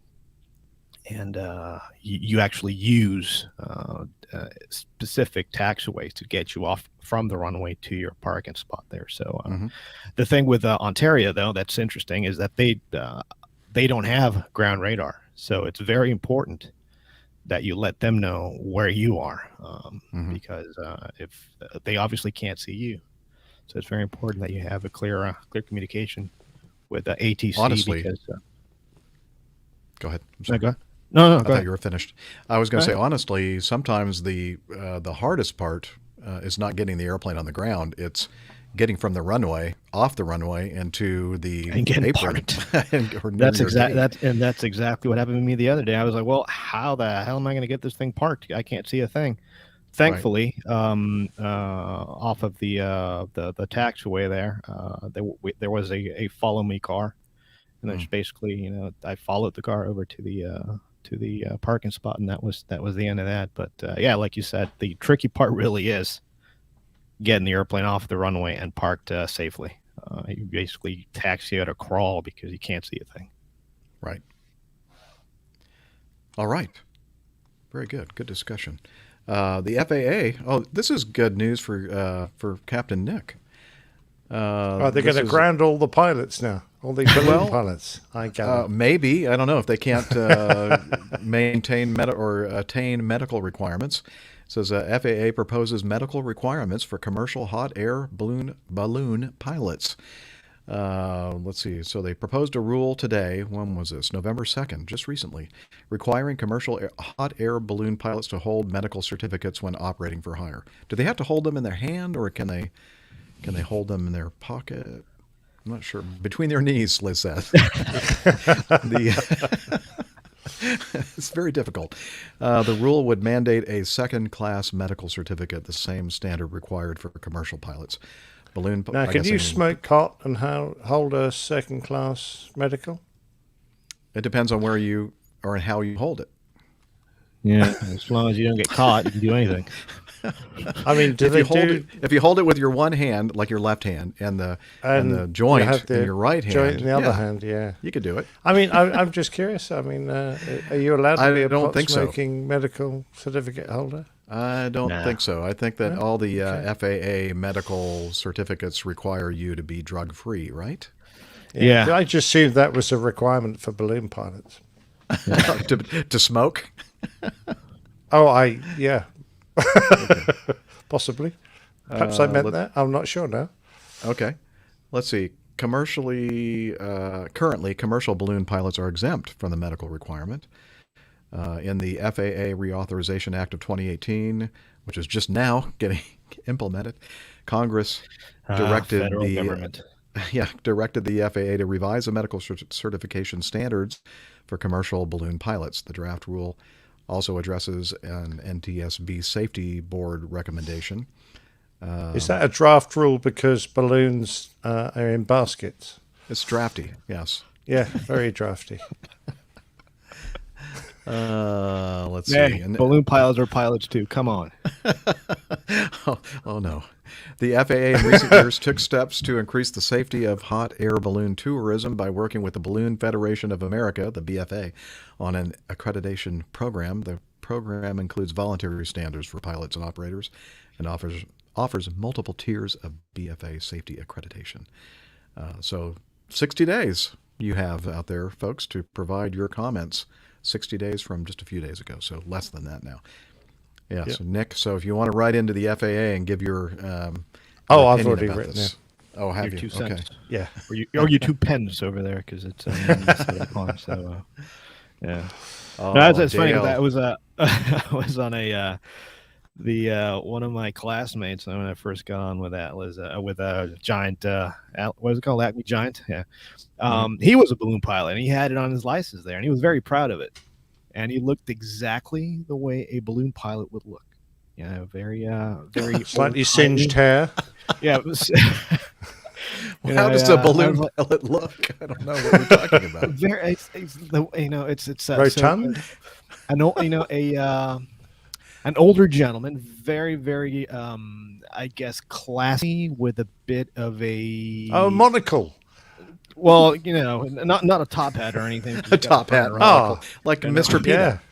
Yeah, yeah, exactly right. And a walking cane but very, very proper fellow. Okay. You look exactly what a balloon pilot looks like. I'm starting to wonder what's going on in your head, Rick. Yeah, I don't know. I'm worried about you. Daydreaming half the day. So I don't know myself. So. Okay. Well, anyway, we had to throw that. Liz had to throw that in there for specifically for Captain Nick. So I appreciate that. Balloon pilots are all basket cases. Yes, Dale. Hey, I hope you all don't mind. I'm going to take a temporary timeout. I should have used the facilities before we started the recording, and I did not. And I've been drinking a lot of coffee today and a little bit of beer. And I need to do that before we move on. Otherwise, I'm going to be dancing in my chair. It's just I'll tell you what, I'll do the same. Okay. So, Nick, if you're okay, entertain the troops. No, look, he's already gone. Thanks, Nick. I'm out of here. Gosh.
What is it our parents used to say?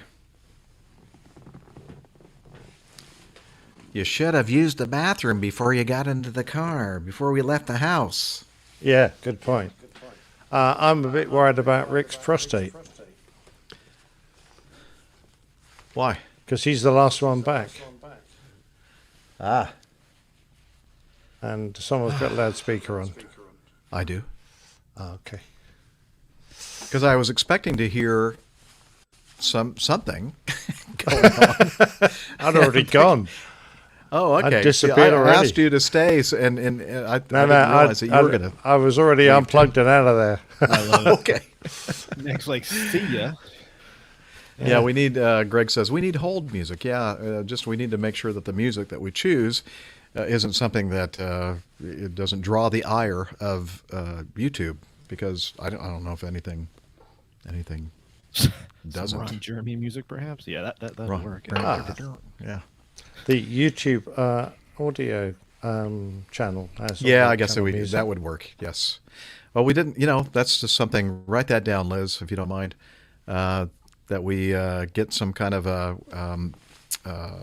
overlay, and then we can play some sort of YouTube legal music. YouTube music. Yeah. No, I didn't see the banner. Stand by. Bio break in progress. Ooh, nice. That is cool. Very good. That'd be cool to have those screens from the old timey TVs that when the signal will go off and you'd have the stripes. Oh yeah. The test screen. Yeah, that one. Yeah. Yeah, we should do that. Then no, because then everybody go, oh. That screen was for. It allowed technicians to set up your television when a program wasn't being broadcast. So they had the test screen there so that they could make all the adjustments to get your TV all squared away. Is that what it was? Was it for the colors or? Oh, initially, no, because they didn't have color. Well, no, but I'm talking about the. So they've had that even before that. How about that? Oh yeah, yeah. Color bar. That's what I was talking about. Yeah, color bars. Yeah, back before you were born, when we had black and white television. I know. Yeah, I'm a child of the '80s. That's all right. All right. I think now we shall move on and cover this one. It's a big news story here. Just happened very recently, and we have a. Well, let's see. Should we run the video first, or should we just read this? Yeah, let's do that. Okay, let's play this video. And here we go. Virgin 3 November, runway 27 left, cleared for takeoff. The surface wind, 220 degrees, 4 knots. Stand by for roll command. Clear for takeoff at 27 left, and stand by for roll, Virgin 3. Speedbird 1, runway 27 right, cleared for takeoff. Surface wind is 220 degrees at 4 knots. Stand by for roll command. Clear for takeoff, 27 right, standing by for roll command, Speedbird 1. Virgin 3 November 321, now. Speedbird 1, 3, 2, 1, now. No. Virgin 3, contact landing control 134, decimal 125. G'day. 134, 125, Virgin 3, bye. Thanks ever so much, everybody. You're welcome, bye-bye. Bye. Speedbird 1, contact landing control 119, decimal 780. Nicely done.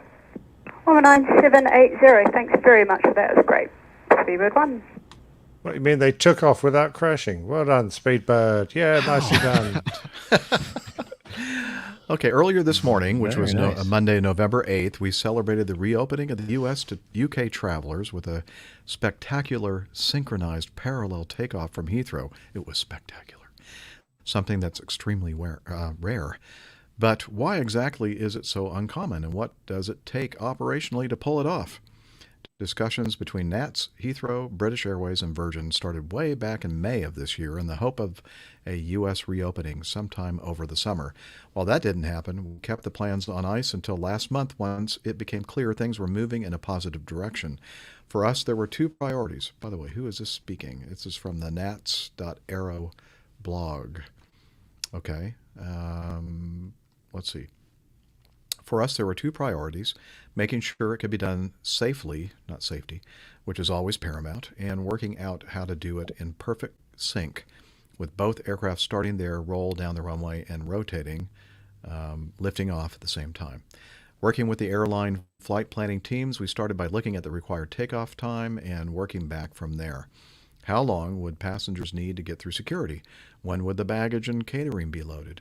Which gates were being used? What was the likely taxi time? The weight of each aircraft? What runway entry point would work best? All those factors had to be calculated and taken into account. With the plan calling for a 8:50 departure, We agreed that pushback needed to take place no later than 8:20 to allow time for both aircraft to be lined up and ready to go.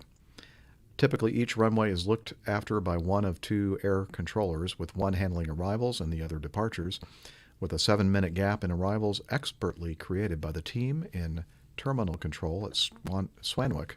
Swanwick? Swanwick. I'm sorry. Both air controllers assumed departure responsibilities. One for British Airways Whiskey 1 on runway 27 right, the other for Virgin Romeo 3 on 27 left.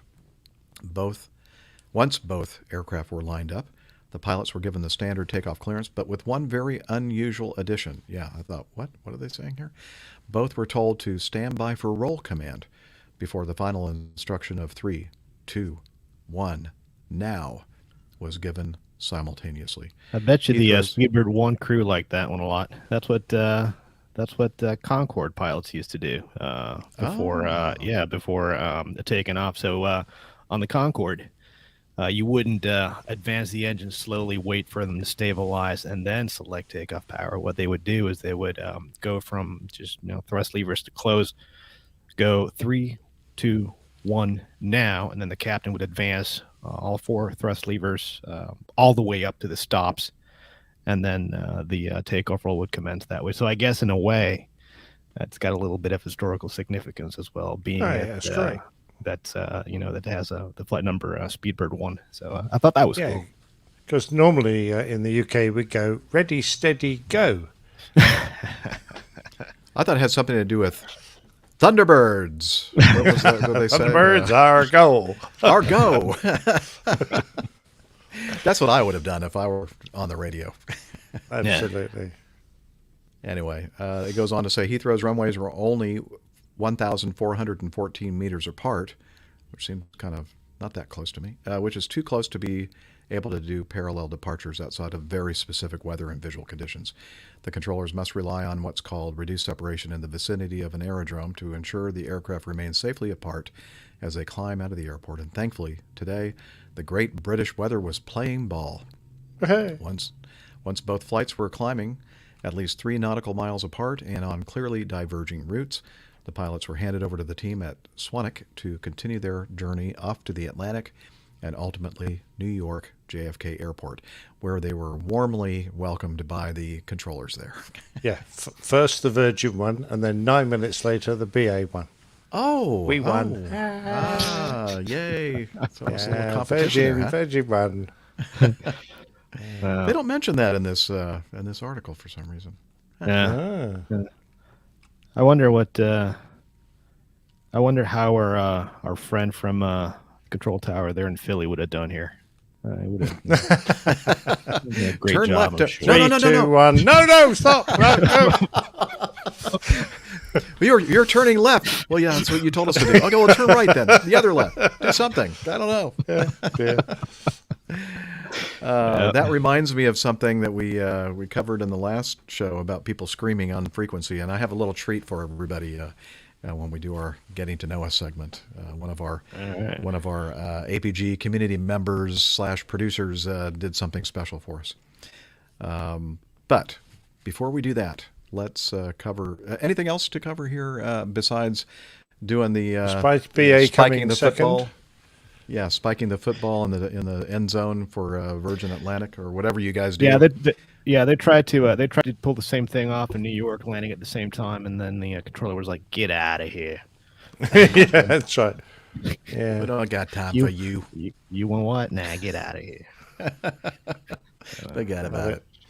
Forget about it. All right. Last item in the news: accident SIDA D228 at Nepal on November 2nd, 2021.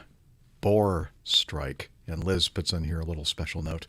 The latest in the ongoing APG series, Aircraft and Animals Don't Mix. I added that part.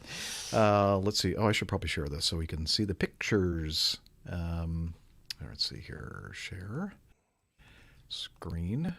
And window. And here is the article.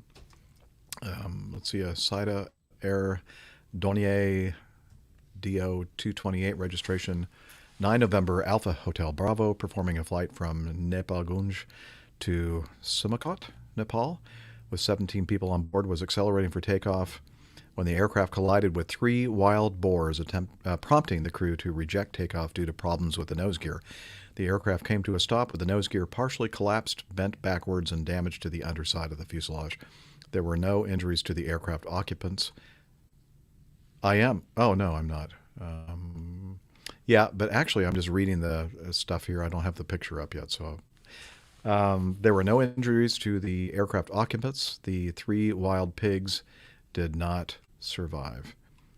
Wonder if the pigs had insurance. I don't know. Probably but, not. 3 little pigs. Probably not.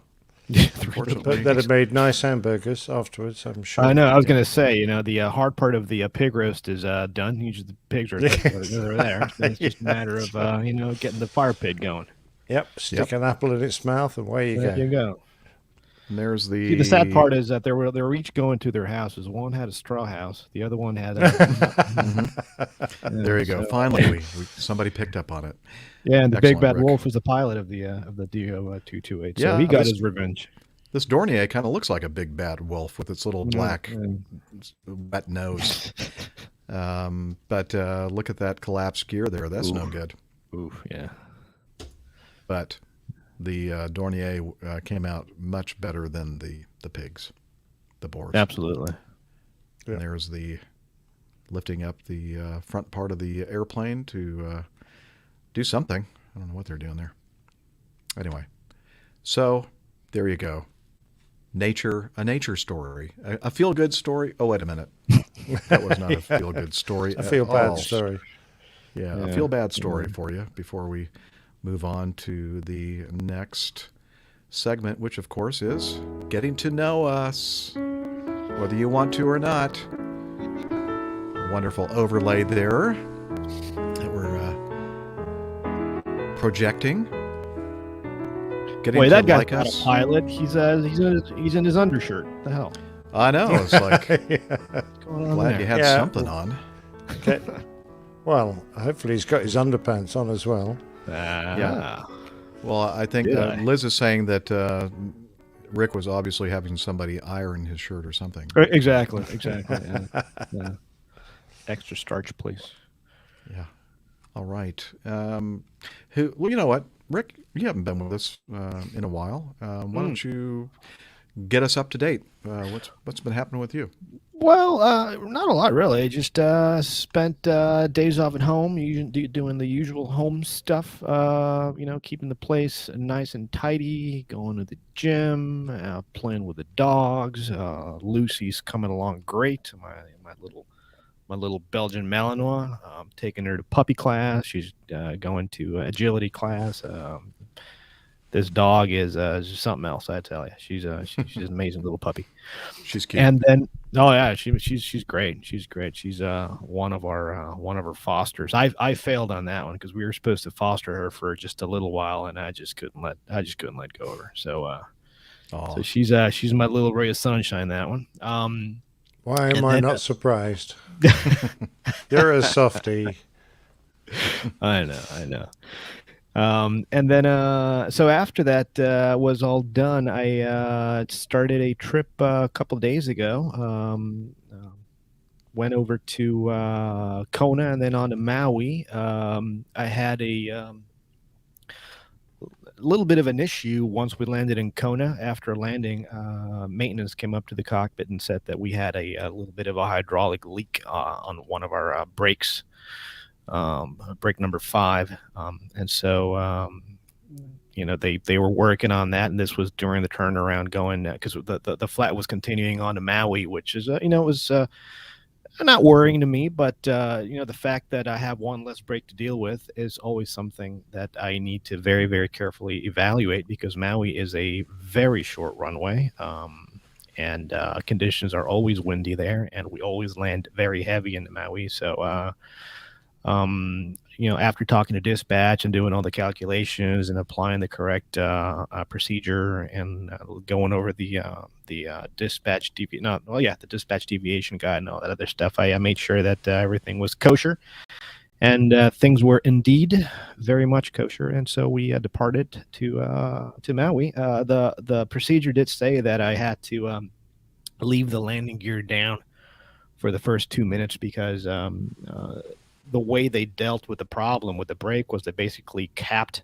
the brake line that goes into that brake assembly, and so that one wheel didn't have brakes. So basically, what happens is that when you bring the landing gear to the up position, the right hydraulic system, which on the 767 operates the primary brakes, is going to apply the brakes to the main landing gear, and the reason behind that is that you want the wheels to stop, because since the wheels rotate along the longitudinal axis of the aircraft, but the landing gear retracts along the lateral axis of the aircraft, the gyroscopic forces would be, just the stresses that you're putting on the airplane would be, too great. And so that's why you want to stop the wheels before you track the landing gear. That's not the case with the nose landing gear, because the nose landing gear retracts on the same plane as wheel rotation. And so I was talking to my FO, and I was like, well, you know what? It's only a 20-minute flight, and I have one less brake, and I want to make sure that the brakes are nice and cool. And why don't we just fly with the landing gear down the whole way? And the guy's like, well, it's a good idea. Why don't we do that? I was like, yeah, let's do that. Let's just climb to 12,000 feet, keep the speed at 250. And that way we both make sure that the brakes are nice and cool. And also landing in Kona, I had landed with about 8,000 pounds more fuel than I needed for the flight between Kona and Maui. So, that way we burn a little bit extra fuel. We make sure the brakes are nice and cool, and we land in Maui, and that's what we did. Left the landing gear down the whole way. And it's noisy, really, really noisy, and a lot of vibrations. It was very, yeah, very but noisy. No passengers to complain about it. That's no true. No passengers. And even if I'd had passengers, be like, hey, deal with it. Yeah. So nice PA. Deal with it. Exactly. So that's what we did. That's what we did. We basically flew the 7.6 like a Cessna Caravan, little island hopper there. Landed in Maui, windy as all heck as it usually is, but no problem. Had a nice layover there in Maui, and then the following evening flew back out to Ontario, and that's when we had the Cat 3 approach, the Autoland, which is interesting because that's the first time my FO had flown a Category 3 approach ever, which is the FO didn't fly because Cat 3 approaches are flown by the captain only, but the first time he'd been part of a Cat 3 operation, and the first time he'd ever flown with a landing gear down from takeoff to landing too. So it's a lot of firsts for this guy. Yeah, landed in Ontario, and then the following day they airlined me over to Honolulu, which was very nice. I came out here, had a Mai Tai at 7 a.m. because it's 5 o'clock somewhere. True. Yeah, made it to Honolulu. I was supposed to fly out back to Ontario yesterday, but just rearranging flight schedules and legs and stuff. My particular leg was canceled, and so they were having me fly Deadhead actually later tonight to get into Ontario tomorrow morning at 5 a.m, and then me operate right back out here that same afternoon. And I was like, no, that's not going to happen. It was like, boy, but you have legal rest. Yeah, I have legal rest, but it's not going to happen. So they very, very, thankfully they rearranged my schedule. So now I'm here until Thursday evening, and then I'll make it over to San Bernardino, which is going to be my first time flying in there, which is another captain only approach. Not because there's anything special about that airport, but because apparently the missed approach procedure is a little tricky because the airport itself is right up against the mountains there.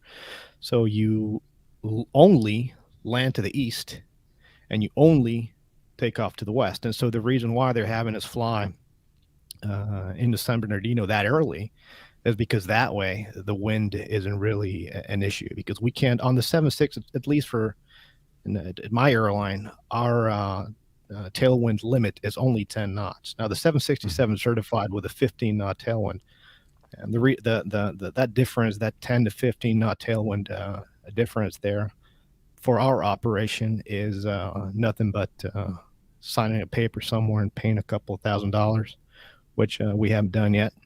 But once we're certified for 15, that's going to give us a bit more flexibility. And so, yeah, that's the reason why you land to the east and take off to the west. And so, yeah, I'll be getting into San Bernardino, and then I'm done, going home. So that's excellent. Yeah. Very nice. Yes, sir. Very nice. Oh, all right. I love it. I'd love to hear the life of an airline pilot. It's remember so that? nice.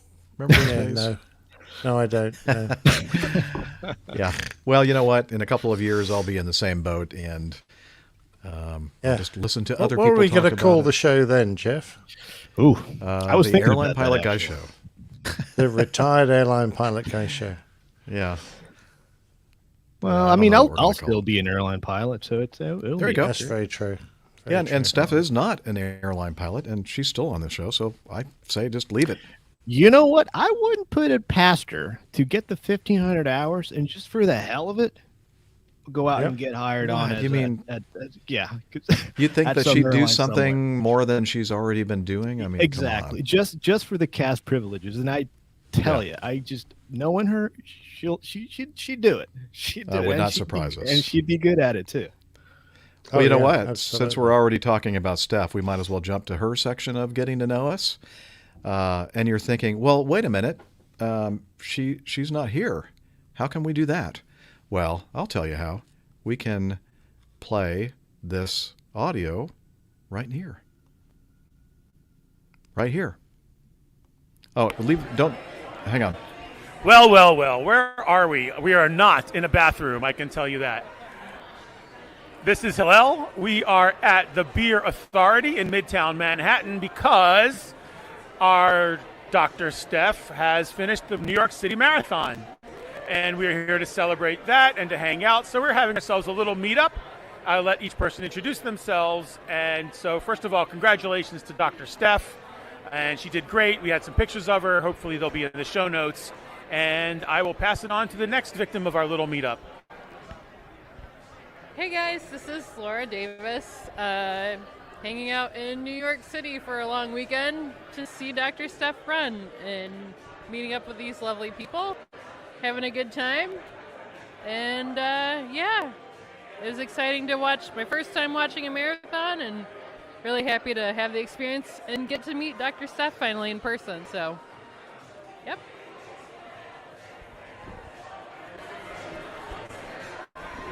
Hello, APG crew and community. It's Tanya and Philip. I'm speaking on behalf of Philip.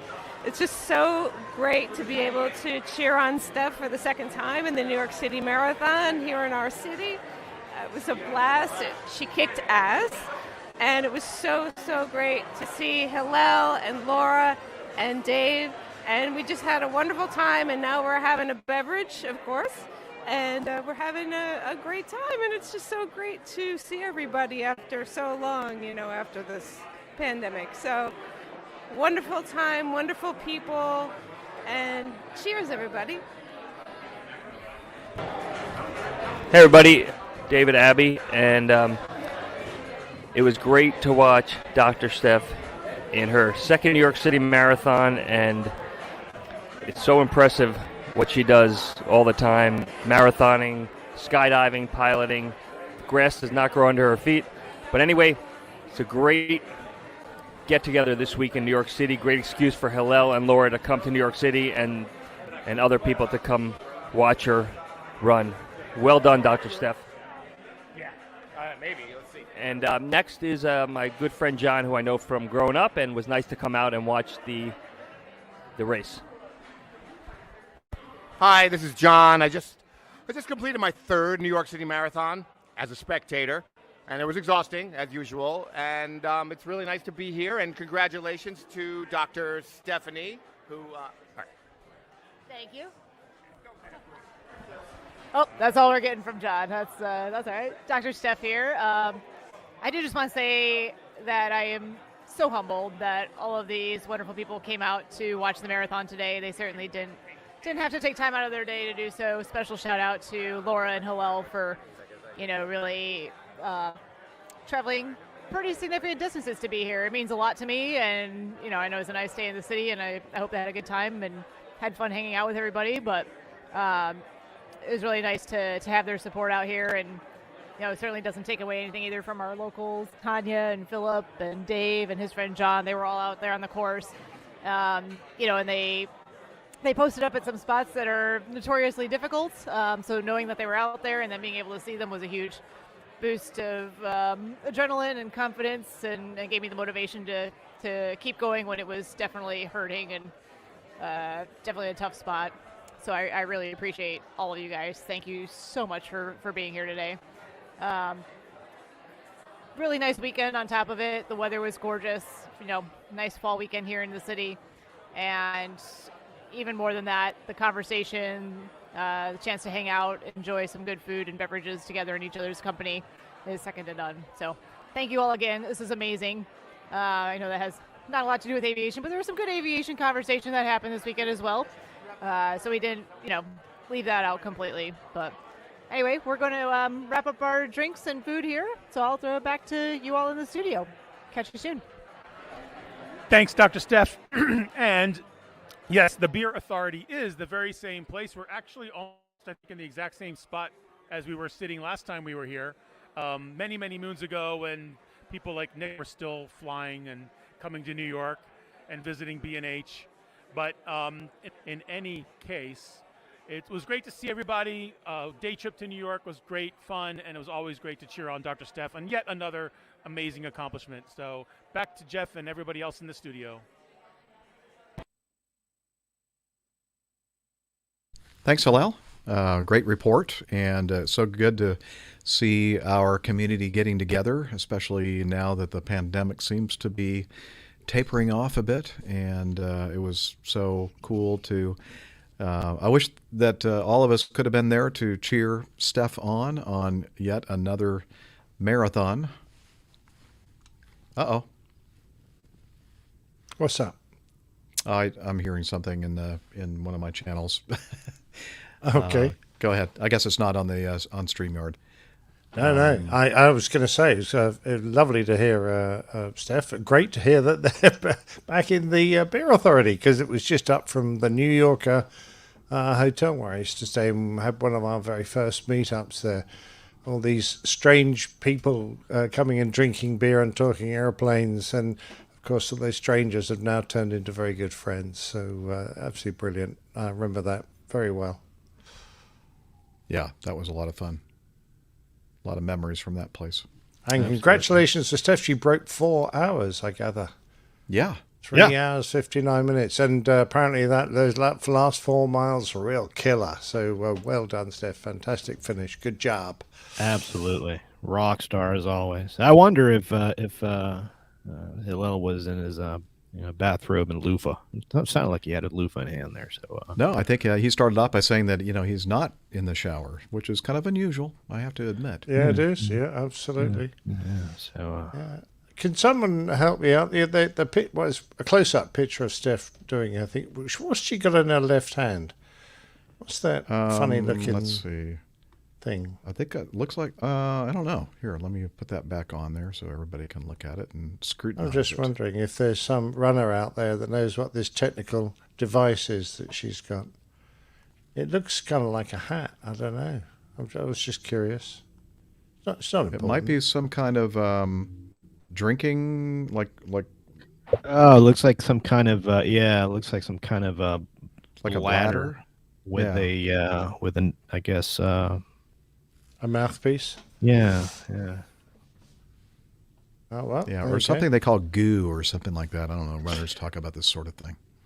Yeah, I think it's for electrolytes or energy or I don't know. All the above. I will never know because I'm not running 4 marathons in a month. So if they're electrolytes, do Duracell make those or what?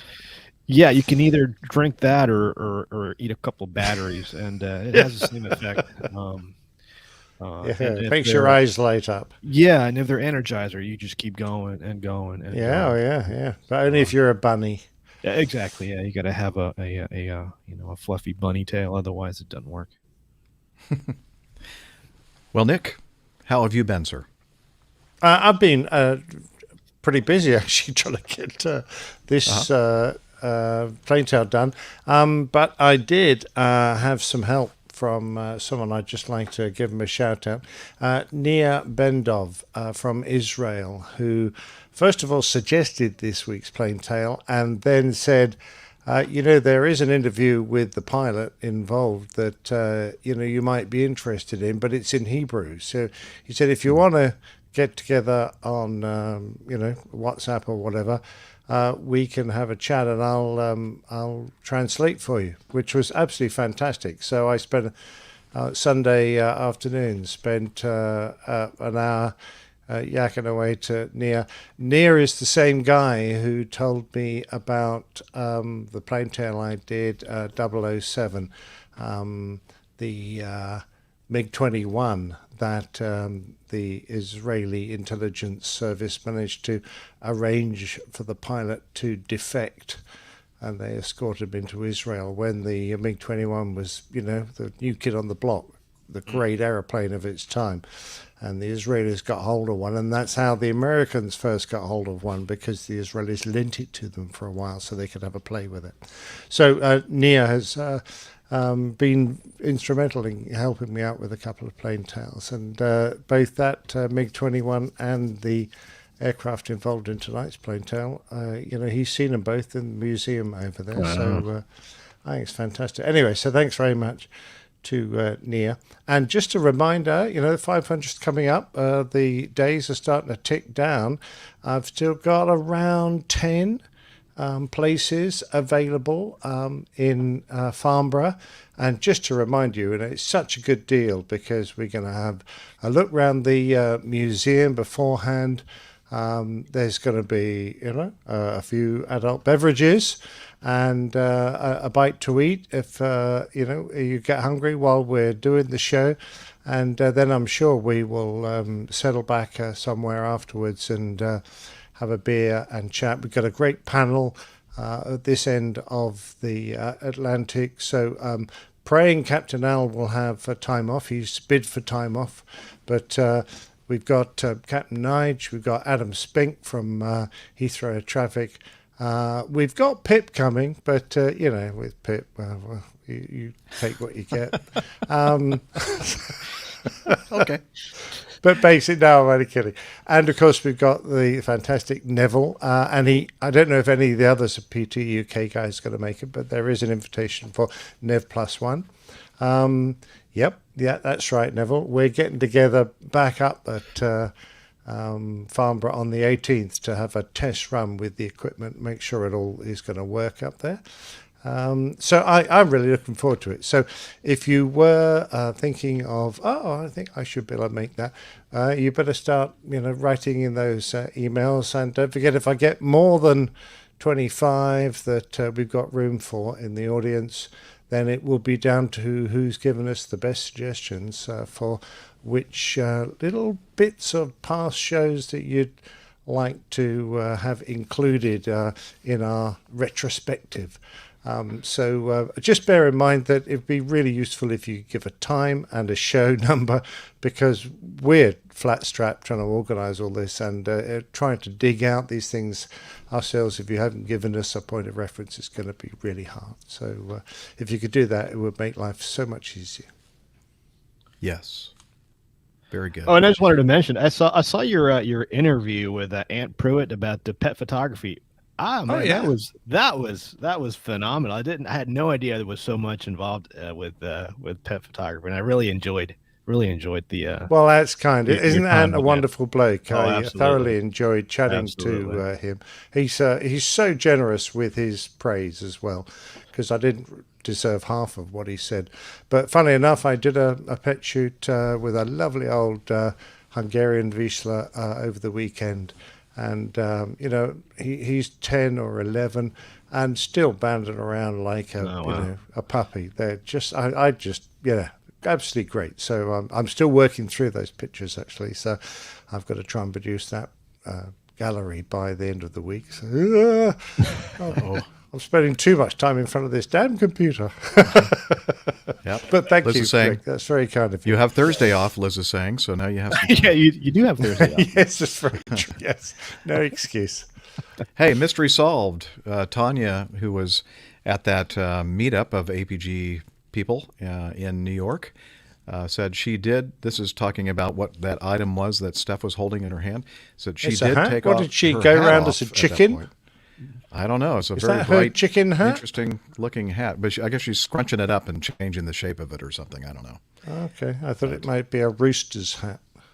Oh.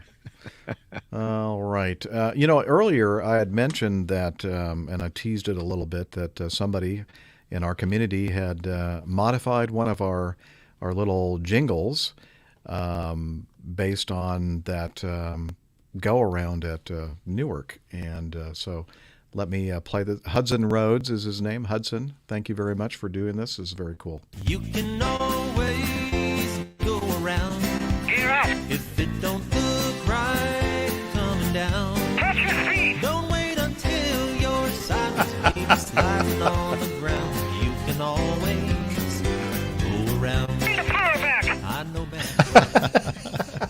That's our new go-around. Very Isn't good. that awesome? That was Absolutely. I love Hudson that. Rose. Yeah, he contacted me and said, "Hey, can I have a couple of these different files, and I'd like to put something together." I went, "Oh yeah, sure. Here you go." So thank you, Hudson, for doing that. That was great. That's good. Let's see. That was very good. I'm on a 4-day trip, and count them, 4. Day 2 right now in Dayton, Ohio. Not at the studio in Lake Burton, but things got a little jumbled around a little bit on our plans for recording this week. And I'm so happy that we were able to get together today to do the whole thing. It's a Tuesday. Yes, thank you, Nick, for getting the plane tail ready, Liz says, on such short notice. But I was in Lexington, Kentucky yesterday, and Nick, you might remember Lexington, Kentucky is the home of that company that makes very, very large donkey fans, the Big Ass Fan. Very large donkeys and their fans. Exactly. And so Greg picked me up from the hotel downtown, and we went out to his neck of the woods where he grew up, actually, not far from where he grew up in Lexington, to a diner called Ramsey's Diner. And before I get on to that, let me show you the photo that Greg took. It turns out that the final approach hang on, let's see. I'm not ready, I guess. The final approach to the runway that we landed on goes right over the top of the Big Ass Fan company. And so Greg went outside and had his trusty camera with him, and he shot that. And that is, well, wait, hang on. That can't be me. That's the wrong airline, Greg. Yeah, wrong airline. They were ahead of us, right ahead of us, and you must have mistaken this airliner with my Acme 717. Oh, well. It's quite a a good shot sleek anyway. little aeroplane, though, isn't it? Isn't it? It's a little The tiny thing. 717. Yeah, it's a little mini dog. It's It's fun to fly. I like it. I like it. Yeah. Anyway, Park next to one here. Park next to one here in Honolulu. Hawaiian has a bunch of 717. Oh, yeah, I they really do. do like that airplane. I really do like. Yeah, it. it's really a nice airplane to fly. It really is. And basically, this latest iteration of the DC-9 family, they pretty much anything that was not quite right over all the years, they seem to have worked it out and fixed everything. It's really a solid jet. And the automation is wonderful. And anyway, just had a little recording with Greg and I at the diner. So here we go.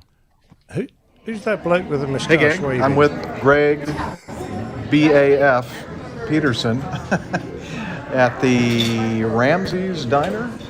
Is that what you call it? Yeah. We haven't had the food yet. It smells great in here. We haven't had food. It's kind of a down-home diner, southern cooking kind of place here in Lexington, Kentucky. I'm on a layover, day 1 of 4, and I told Greg, hey, I'm going to be in Lexington. I know I'm going to see you in a couple weeks in Atlanta for the big 500th episode recording / celebration, but let's get together and have some dinner or something when I'm in Lexington on Monday. So here we are, and look forward to giving you a full review on how the vittles are here at Ramsey's Diner. But Greg, you want to say hello to all your fans? Sure.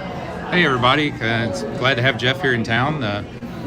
I gave him a couple options of places to go eat, and he picked the home style food. So I know this place is really good. The eaten here lots of times, and the food is really great. It's good down home cooking. So hopefully he'll enjoy it, and give it a good review, and come back next time he's here. All right, very good. I was just, while you were talking, Greg, I was looking over there, and there's a picture from several years ago of the Bluegrass Field control tower at the airport that I've flown in and out of several times over the years, and just flew into this morning. So anyway, great time. It's always fun to be with Greg and talk about this and that, and get all caught up and such. And that's enough gabbing for me. So I'm going to throw it back to you in the studio. Here it comes. Oh, wow. Didn't have to Good throw catch. it so hard. Good catch. Thank you. Yes, Greg will be in Atlanta. He has booked his room. By the way, in the show notes, you'll see a link to book your hotel room at the Renaissance Concourse if you're going to join us for the 500th episode recording in Atlanta. And oh my God, what a crappy picture. Yes, well, I'm showing this crappy picture here, a Crap 3 approach to Turd Tower. Our artist extraordinaire, Captain Nick, tell us about how you came up with this artist concept. Well, I just have to work with what I'm given, Jeff. So I know it's very absolutely good. I laughed so hard when I saw it. Yeah, brilliant. You know, you will tell us. There's so many elements to this.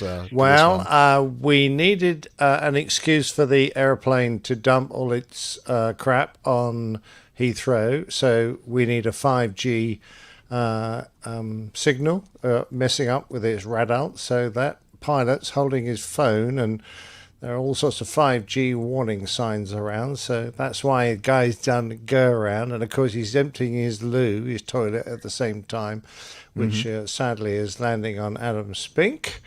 We've got a tanker with all the constituents of a decent chemtrail there driving along, and of course that beside it on the grass there is a Buddha.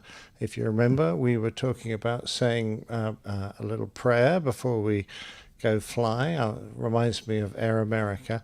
And of course, that particular pilot is the first officer of some Canadian airplane who didn't have a torch to do his walk around, and so we've given him a torch. And in fact, because there was no anti-icing gear, that's actually the de-icing torch. So he could use that to melt the ice on the wing. Wow. Because it's a real flaming torch, yeah, exactly. So they were the main elements. We managed to get it all together in one picture. I think it worked reasonably well. I like the chocolate milk. That was a great little clip I got there to represent emptying the aircraft's toilets. It is so complex. It's like a good wine. It's got many layers. Yeah, there's a few bits going on there, and of course, hidden always is the show number. So Liz and I always play a game to try and hide it, and she has to try and find the show number. Where's the show number? It took me a while to find it, but it's in the tower. Base of the tower, I guess. It's up the tube that the tower is balanced on. Yeah. The previous week it was on the ring through the pig's nose, but this one's up there. And of course, the airliner that's dropping all that is an Acme Airways. So yeah, That's Very, that very was nice. I Now- always get a kick out of when Nick refers to the tower at Heathrow as the pepper pot. Yes, I'm not the first to do that. Yeah, they're very salty in the pepper pot, so well, perhaps we ought to call it the salt and pepper pot. So, whose face did you use in that Canadian holding the torch? Is that somebody Well, that we know, or is that a generic I think face? he looks a lot like our Mr. Bounds. So I have a feeling Yes. that was the model we used for that face. Yes. Okay. Okay, but is it actually his face or not? I'll let the listeners work it out for themselves. Well, that's who I thought it was actually when I saw it. So anyway, yeah. No, really, it's a lucky coincidence. You came up and said, "Is that Neville?" And I went, "Actually, yes, it could very well be." Well, it was very clever, and it had me And laughing there very- holding his phone and grasping the torch. Well, you I know, was like, now that I'm looking at it, though, I'm thinking, now it couldn't be Neville because Neville's much better looking than that face. yeah, I'm sure he is. Playboy now you come to magazine mention always- it, I'm sure he is. Yes. Yeah. Tim Van Ram says Playboy magazine always hides the bunny logo on the cover. A friend tells me. Right. Well, I mean, no, you could see the cover without That's why actually. I have to look at the cover so hard. That's true. Yeah. You know, It's usually. No, go ahead, Next, I'm sorry. I say it's usually on the centerfold. I thought I used to have to study that centerfold for hours to try and find it. I was informed that that's where it was, and that's the I was only just reason. looking for the logo. I was Exactly. the only reason why. Absolutely. That's funny though, 'cause I kind of play that game with my pictures on Twitter too. I always try to I hide the watermark. Well, I and did notice that you had your name on that throttle quadrant. Oh, just did you? below the throttle quadrant on that picture we saw earlier. I was going, oh, No, look, that there's... comes like that from the factory. Actually, that's the kind of regard They that, all that have your Boeing has name on. for me. Exactly right. Yes. Well, I Let's- straight from David Calhoun's desk. Let's take a look at that just to remind ourselves. Here we go. There's the throttle quadrant, and then down a little bit below the throttles themselves, we see at Miami_Rick. There you And go. also a reference to the APG there, over there, next to the speed brake lever, 50%. Yes. 50%. Yes, a 50% very works. good point. Yep. Yeah. That's the 50% mark. Yeah. Yep. That's how we managed to achieve exactly 50%. We know where to put the levers. No more, no right. less. Yes, exactly right. All right. It's now time for the Coffee Fun segment. Johnny, how much more coffee? No thanks. I love coffee, I love tea, I love the APG community. Coffee and tea and the Java and me. A cup, a cup, a cup, a cup, a cup. Oh, yeah. Thank you, Jeff Smith, for singing the APG Java Jive. A couple different ways to participate in the Coffee Fun Cadre or the Coffee Bar Club. And, I'm sorry, my video is horrible, according to Liz, and nothing I can do about it, so there you go. Okay, so I'm going to continue with telling you about our Coffee Fund contributors. And since the last episode, we had 3 use the Coffee Fund Classic method, which is our PayPal donation site. Tom Durand, Mazutz Karim, and JJ Pittsburgh. And a couple of them were just special contributions to help offset some of the costs of our 500th episode. So thank you very much. And sadly, we don't have any new patrons for this week, but that's okay. We have a great number of very, very strong supporters of the show via patreon.com. So if you want to learn more about how you can participate in the Coffee Fund, please head over to airlinepilotguy.com/coffee. You'll be glad you did. We will too.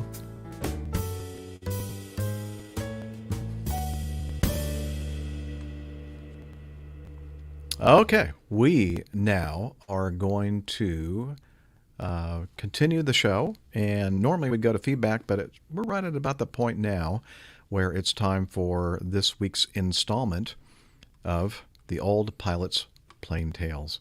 And this week's tale is entitled Operation Tarnagal. Did I get that right? I don't know. You have to ask someone from Israel. Okay, well, let's see what happens here. I haven't had a chance to listen to it yet, so let's all listen together.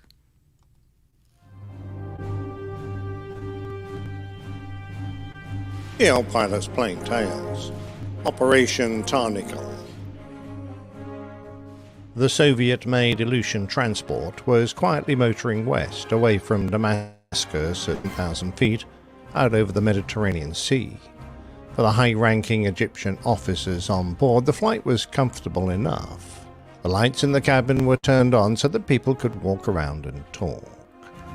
Suddenly, the black of the night that had surrounded them was split open by bright tracer cannon fire that streaked past the windows with loud cracks, and then the shock and thud as some struck the aircraft.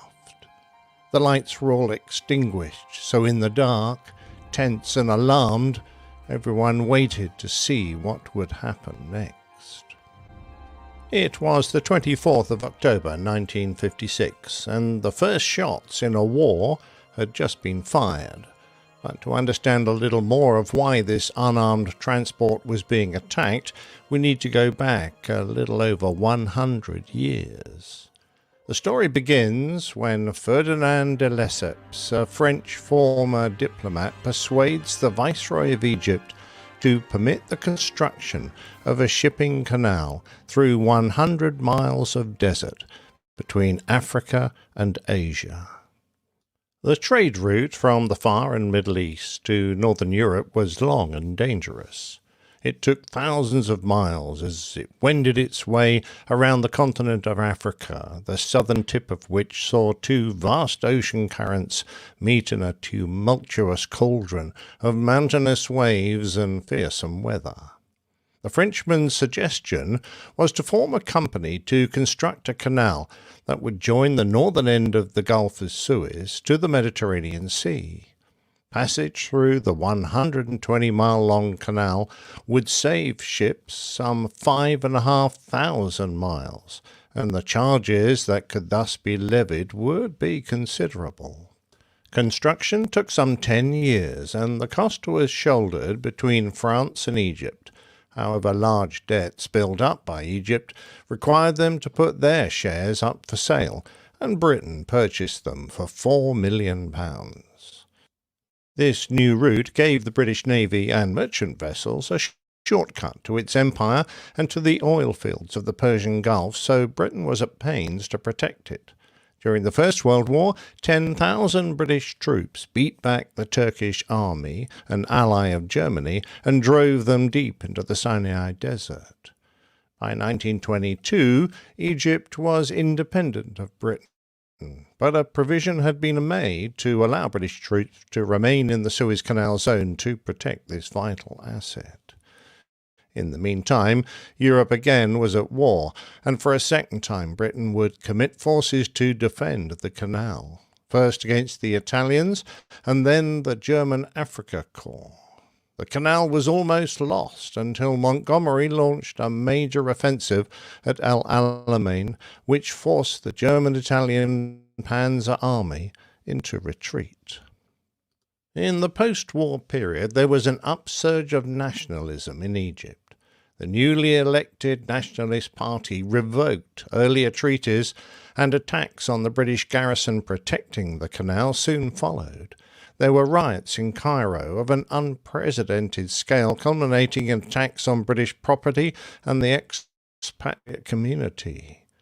Britain responded by threatening to occupy Cairo, which prompted King Farouk of Egypt to dismiss the leader of his government. But then, in July 1952, the king was overthrown in a military coup. The military refused to give up power in Egypt, and by 1954, Colonel Gamal Abdul Nasser led them. had three goals: to make Egypt patient, to build up Egyptian forces for a successful attack on Israel, and to improve Egypt's economy by constructing a high dam at Aswan to irrigate the Nile Valley. A new treaty was signed and British troops were withdrawn from Egypt. As the last British troops left, NASA was completing the purchase of Soviet-made aircraft, tanks and arms from Czechoslovakia, which would help him to realize another of his goals, the destruction of Israel. The United States, concerned at the growing Soviet influence in the area, had courted NASA so much that they came to view him as a CIA asset, and they had welcomed the overthrow of King Farouk and encouraged anti-French attitudes. NASA had played both superpowers against each other, gaining Soviet weapons when the US balked at the idea. In return, the United States withdrew funding for the High Dam project, and NASA responded during a speech in Alexandria when he used the name of the man considered the father of the canal, Ferdinand de Lesseps. It was a code word which initiated military action to seize control of the Suez Canal, implement its nationalization, and block the Gulf of Aqaba in violation of multiple agreements. NASA immediately closed the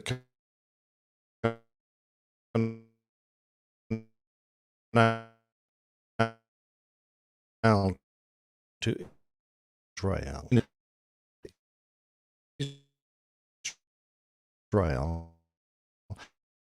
Inviting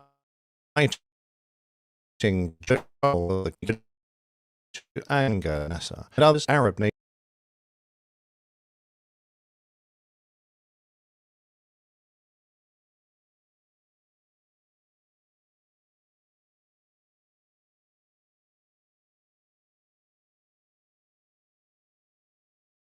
Was obvious. The French held the Egyptian president responsible for assisting a rebellion in Algeria and was nervous about NASA's growing influence in North Africa.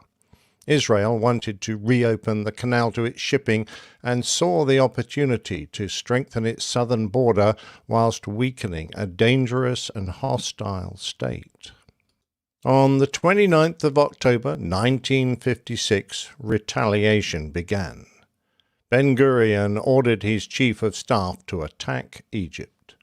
However, the night before, a very secret operation took place that was intended to kill the head of the Egyptian military, called Operation Tarnagal, Hebrew for Rooster. The success of this operation rested on the shoulders of one man, an Israeli fighter pilot called Yoash Sidon, nicknamed Chatto. Chatto was used to dangerous missions. He had been a fighter in the Palmach, an underground army of the embryonic Jewish nation. From the age of 17 and after the War of Independence, he enrolled in the first pilot training program in Israel. Trained as a combat pilot, he had made the transition to jet fighters, and in 1955 was assigned to lead a squadron of night fighter all-weather aircraft using the Gloucester Meteor NF-13.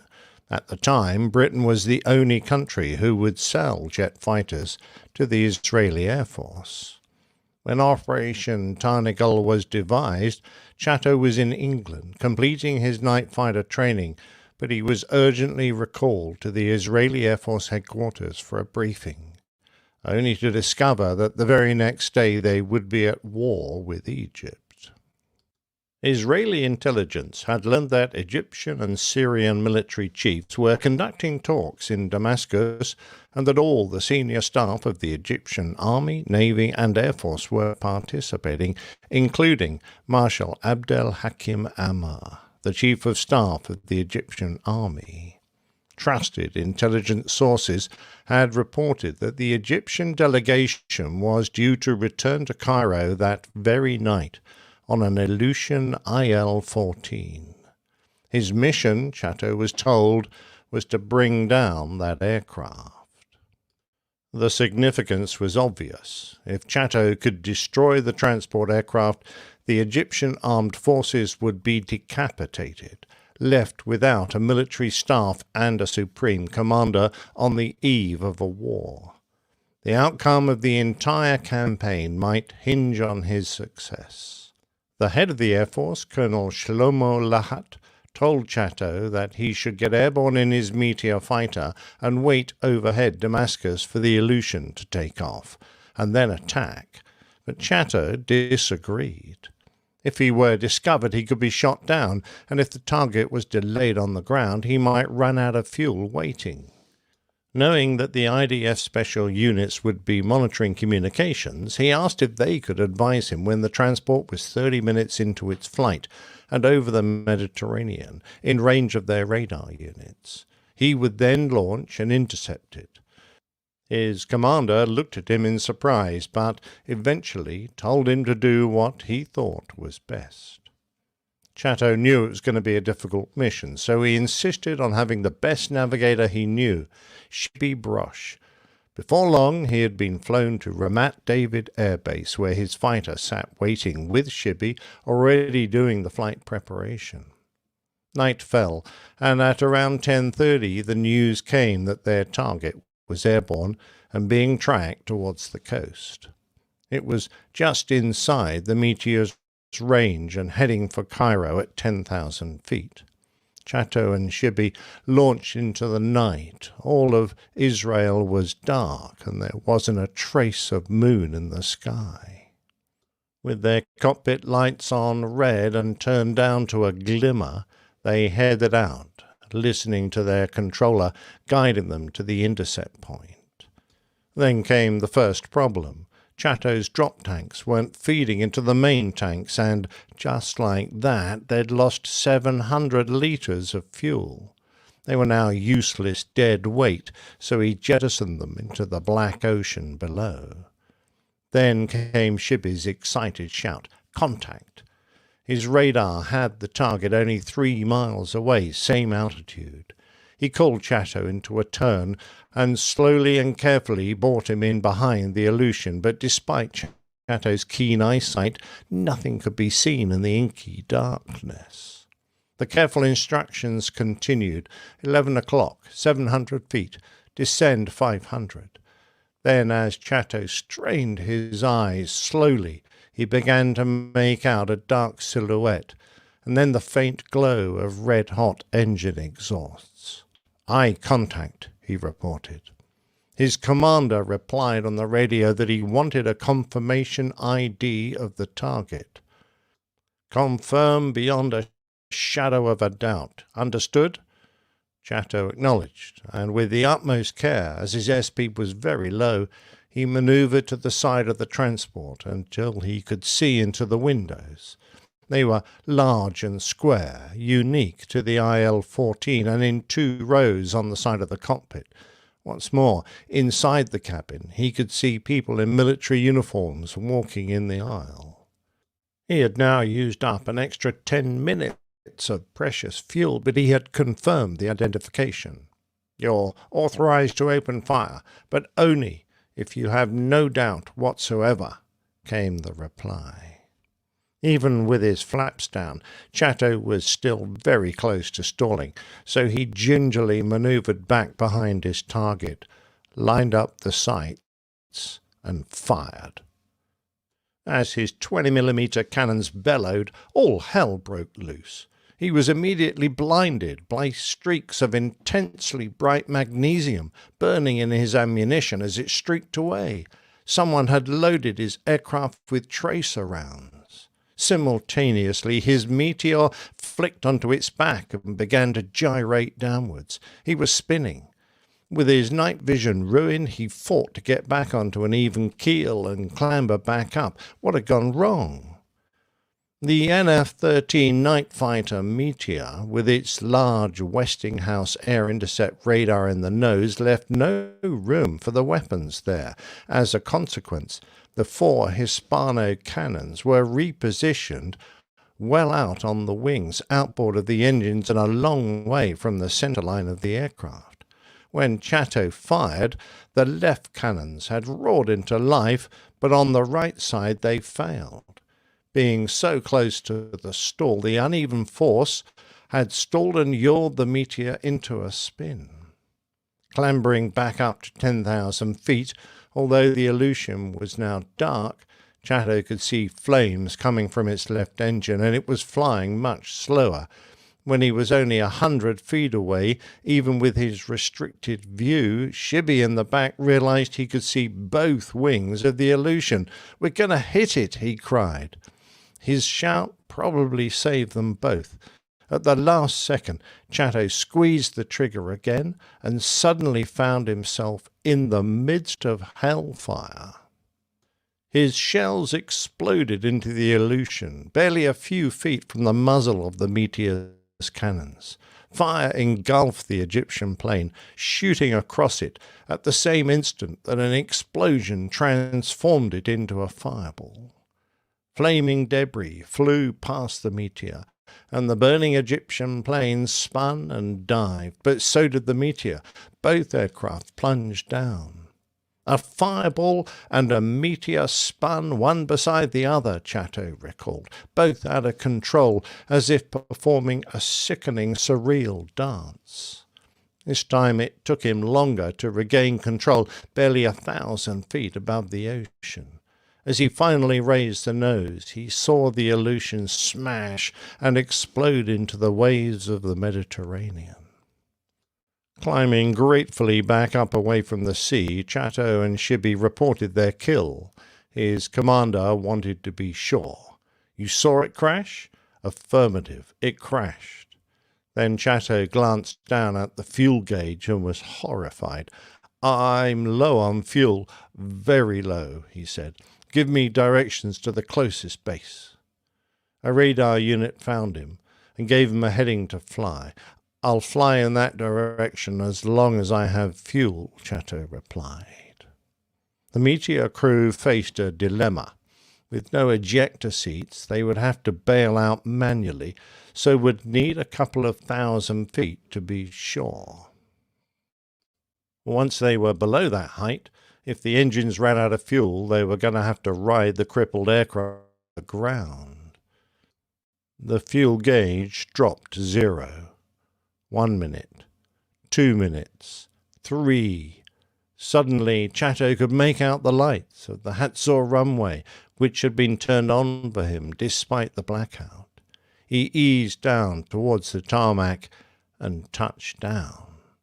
As they trundled down the runway, first one and then both engines failed, the last drop of fuel consumed. "You did it?" Chatto was asked. "Yes," he replied. "So the war has started." At headquarters, the Chief of Staff, Moshe Dayan, was waiting for them, and he looked grim. They shook hands. "What's the problem?" Chatto inquired. At the last minute, Amr decided not to fly on the Aleutian. He's going to take off later in a Dakota. The spirit of battle overcame Chatto. "If there's time, we'll refuel and go out on a second run," he offered, and Shibby nodded in agreement. "It would be too obvious and would expose our intelligence source," Dayan said. "Let's leave him be. The moment you wiped out the general staff, you won half the war." Dayan pulled out a bottle of wine. "Let's drink to the other half." Thus, the 1956 war had begun, yet only a handful knew. Operation Rooster would remain top secret for 33 years. The Egyptians never reported the downing of the aircraft, probably because they weren't aware it had been shot down and thought it an accident. On the 5th of November, the Anglo-French assault on Suez was launched. It was preceded by an aerial bombardment, which destroyed much of the Egyptian Air Force and grounded the rest. Soon after dawn, the British Parachute Regiment attacked El Gamil airfield, whilst French paratroopers landed south of the Raswa bridges and at Port Fouad, Within 45 minutes, all Egyptian resistance on the airfield had been overcome.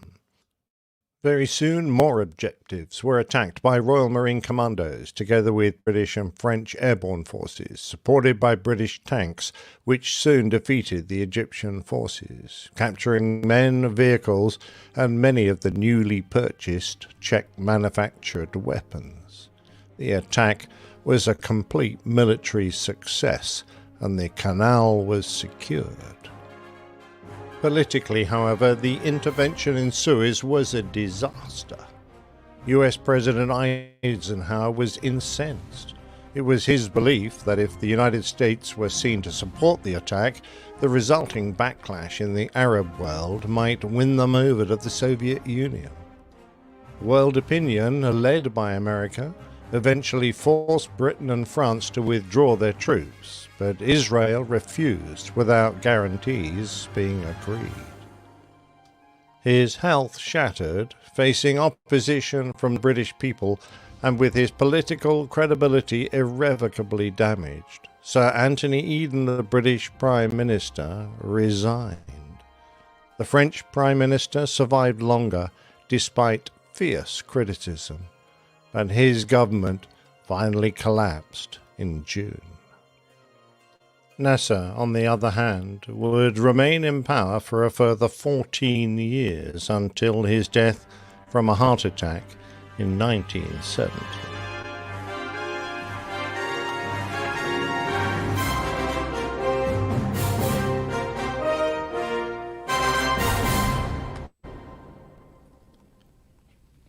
Wow. Hey, Very dramatic. when it's not Was your it a time to heart go, attack? it's not your time to go. Wow. Yeah. He well, supposedly a heart attack. He had a bit of a problem. He died quite young, though. Yeah. But then again, out there in the Middle East, there's all sorts of tricky things going on. You never know quite what's happening, do you? Yeah.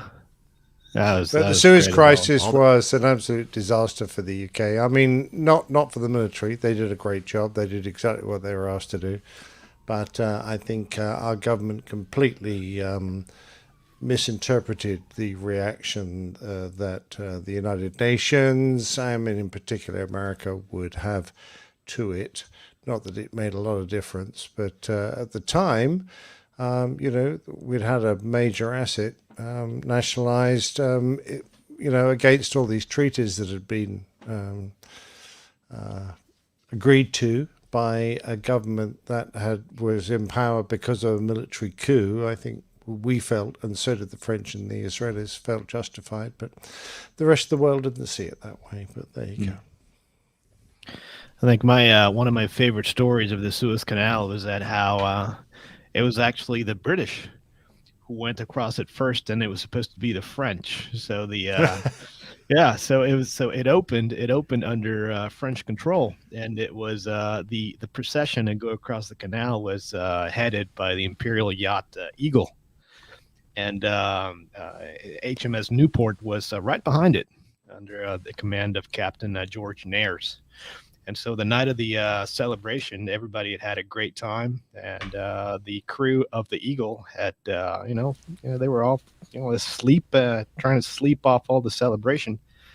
And Captain Nares used this opportunity to go around the Eagle and then go across the canal first. And so it was the British that went across the canal first. I never knew that. Under French control. So there you go. That's a great story. How about that? That is great. Yeah, I love it. Yeah, but it remains a very important, marine highway. Albeit, it takes one big cargo ship turned sideways to block it. yeah. In fact, I hear that Evergreen Logistics wrote the manual on how to properly traverse the canal. Yes, I know. I know. But you even used to see huge U.S. aircraft carriers go down it. I mean, I've seen pictures of it, the canal photographed from the side, and all you can see is sand dunes and camels, and then there's an aircraft carrier because you can't see the water if you get the dunes in the way, and there's this aircraft carrier apparently sailing along in the middle of the desert. I think it's fantastic. Fantastic. Yeah, I love it. Anyway, a fascinating story. Thank Very you good. very much indeed, Nia, for bringing that to my attention. I'm not quite sure how shooting, that goes within the rules of war of not declaring war and then shooting down an unarmed transport, but there you go. Yeah. Well, effectively declaring war by the act, right? Yeah, exactly. Yes. But Yeah, then I'm sorry. again, my yeah, go ahead. signal must be really bad or something. It has deteriorated. I'm a little bit as we've I'm been going apologizing along. for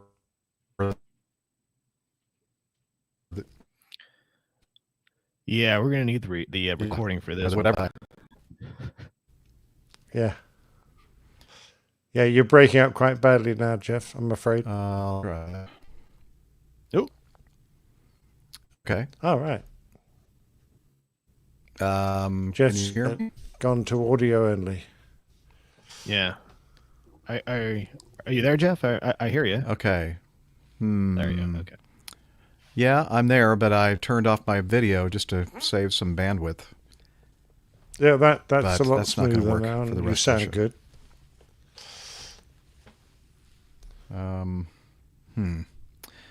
Okay, But we're let not me going to see your think about how I'm handsome gonna do face, this. which is a bit of a shame. Hang on. I need to look at something here. Yeah, I don't know. Shall we proceed or not? Well, it's workable right now, if you don't mind not having your handsome face with us.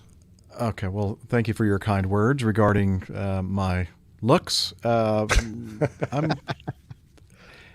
Several of or a couple of more of these involve video, and I'm not going to attempt to play video. So what I'm going to do then is I'm going to skip number 3 as far as feedback is concerned. Oh, you know what I should do? I should play the feedback. No, I'm not going to do that, because if I do, it's probably going to take too much bandwidth. So let me do this. Let's go to number 4, feedback. And this is sent in by Mike. And Mike Lawrence up there in Canada. He says, RNP approaches are coming to Toronto Pearson. NAV Canada has opened comments on its plans to make significant changes to the airspace around Pearson Airport in Toronto. Now, Liz, if you want, you can put that overlay up for the Pearson RNA approaches. The company intends to introduce required navigation performance authorization required, RNP-AR, on runway 523, one of the airport's 5 runways. The new system will allow tightened curved approaches to both ends of the runway. The goal is to reduce noise and carbon emissions by getting aircraft on the ground more efficiently. It's not clear what impact, if any, the changes will have on general aviation traffic. Or Georgia traffic, maybe. Anyway, the country or NAV the Canada, yes, and they're specifically picking on my airline, I think. NAV Canada says the shorter and more direct routing, plus the use of continuous descents, will cut the noise and pollution over populated areas considerably. The reductions in greenhouse gases and noise impacts, coupled with fuel cost savings for our airline customers, are notable and supportive of an environmentally responsible recovery from COVID-19. Going green. Yes, So, Liz, you're I'm right. guessing from that image, Jeff, that all those blue lines, which extend a lot more downwind than these proposed white track of the new approach, are the current tracks. The people just going like way downwind and turning in. Yeah. So That's I what guess I'm they're assuming trying to as keep well, it yeah. much closer to the airport, which I guess is going to help. Yeah. Yeah, And, that's what I gather. Of course, they're just doing their part to. We're going green. We're going green. We're gonna take care of the earth. We're going green. Which is a good thing. Yeah, It is a good absolutely. thing. Yeah. These are very it's so nowadays not only do they have these AR approaches, which the first time I flew a couple of those were up in the mountains of South America, particularly some when you fly in the Andes. Runways up there are usually straight north south because you can't put a runway east west when you have mountain ranges to either side and mountain peaks that go up upwards of 16,000 feet very close to each other. And so a lot of these airports only have an instrument landing system to one of the runways, not both of them. And so oftentimes when the wind warrants a approach from the opposite side, it used to be that it was very hard to get vectored around and land in the opposite direction. And now, particularly because of the topography of the area, and so with these AR approaches, all you really do is you just call up the procedure from the flight management system, and then you just basically fly it as is. All you really do is set the lowest published altitude of the approach, and then fly it in LNAV or NAV, lateral navigation, and VNAV or profile vertical navigation, and just let the thing do its thing up until you see the runway, and then just basically land manually. Here in the United States, we have a new, well, not new, but something that's relatively new. They call it descend via, where you are vectored, or not vectored. You basically fly the en route portion of the flight until you enter what's called your transition, and from that transition, that's going to put you onto the first point of the arrival procedure, and then approach control will tell you, or not approach control, center initially will tell you to descend via whatever arrival procedure you're flying.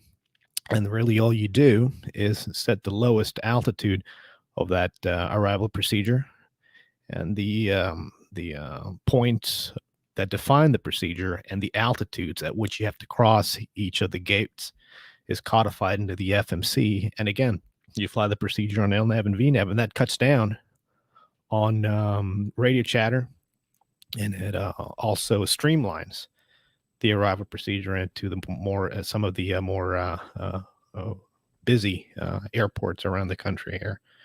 So it's very positive. I do like this quite a bit. Oh, absolutely. I mean, it keeps noise down because the aircraft is able to judge. It's just going to fly a nice steady glide path right down to that final altitude. Whereas normally if you do any kind of a stepped descent, the engines are going to come up as you level off, and then they're going to come back as you descend again. There's a lot more noise, a lot more fuel consumed. Whereas if you can let the aircraft automatics just bring you down right from the, I don't know, in LA it's probably around 20,000 feet where you start their arrival, and you go all the way right down to a couple of thousand feet when you pick up the ILS. It's so much more efficient. You're just monitoring the system, making sure it gets the altitude gates and speed changes correctly. And generally speaking, if you've got a sophisticated system in your aircraft, it'll do that very well. And it's doing what the aircraft's designed for, which is a problem. An air trafficker can give you heights and headings and speeds to fly, but he doesn't really know how to manage the energy of your aircraft, whereas the aircraft itself is very good at doing that and will do so with the engines close to idle all the way down, which is just what we love. Exactly right. And it's and for the airplane to do this properly, you have to make sure that you have updated winds aloft information, because the aircraft is going to as Nick said, fly that vertical profile. But if the wind, say for example, you have a higher tailwind component than anticipated, then that was going to have a tendency to get you a little bit high in the profile there. Now the aircraft's going to tell you that you have what's called a vertical situation indicator, which is going to tell you the aircraft's relative position to the vertical path. And when it's right down the middle and it's right in the center point of that vertical situation indicator, VSI, you know that you are on the correct path. And so if you have a higher tailwind component, then obviously you can start getting a little bit high on the profile there. And so it's important that you are aware that you have to perhaps use a little bit of speed brake to help the aircraft get back on the path there, or if the headwind component is higher than anticipated, then that means that you're going to be low on the profile, so the aircraft's going to have to add power there. So it's important that you do have up to date winds aloft information for the aircraft to be able to calculate the and follow that vertical profile with the engines as close to idle as possible, which is the whole point of this whole system here. Yep, exactly.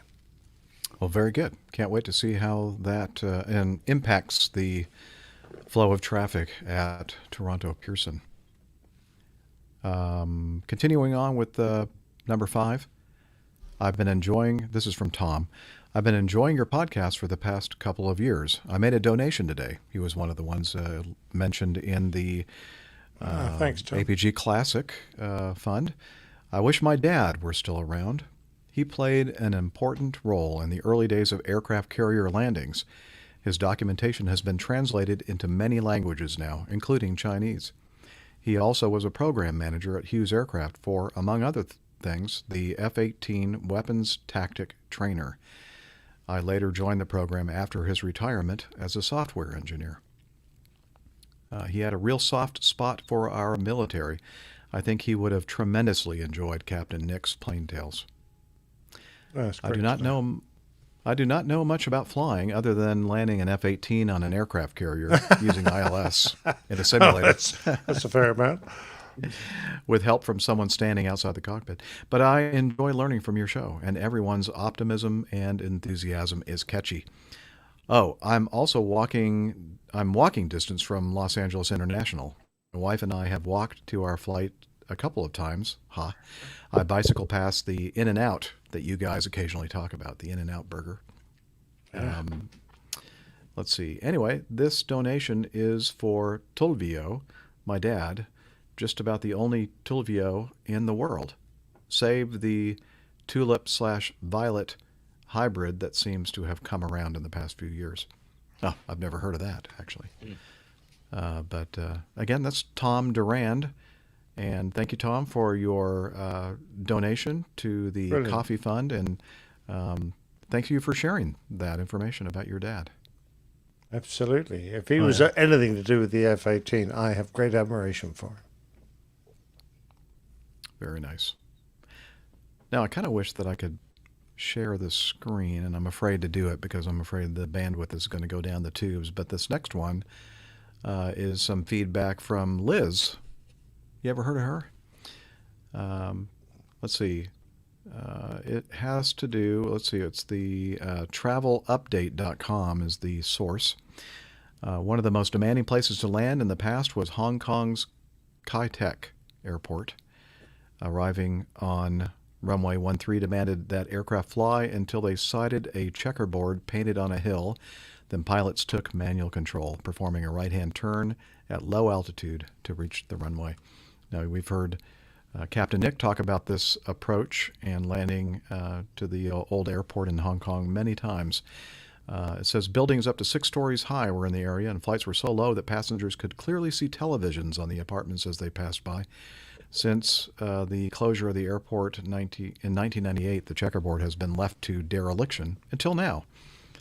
And let's see, the story goes on. I guess they must have a video in the story.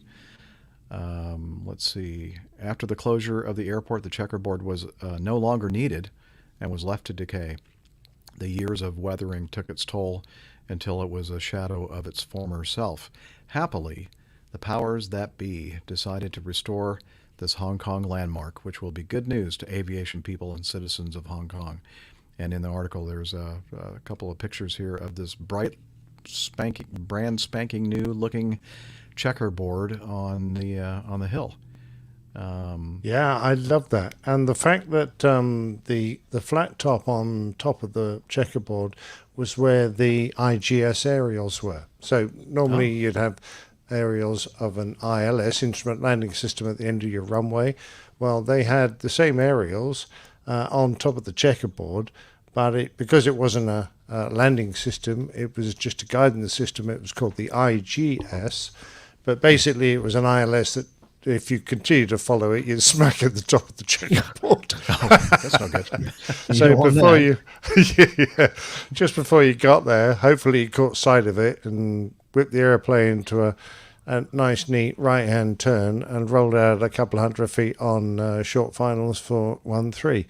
And now they've turned that area into what looks like a viewing platform, a viewing side, because I can see a nice fence around it. I don't know if that's true or which not. wasn't there before, because I was, the last time I was there was sometime in 2018, and I sat at the very top of the checkerboard there, and actually have a couple of paint chips from that checkerboard. Yeah. Wow. Back home. Yeah. So just sat up there and got to look down at the the field below, and then you look over at the remnants of the old Kitech runway 13 there. Yeah. But it's just I think it's just fantastic. It's just great that they've restored this to its former glory. The hike to get up to the checkerboard there before they fixed it was quite interesting, because it was you kind of had to know how to get up there.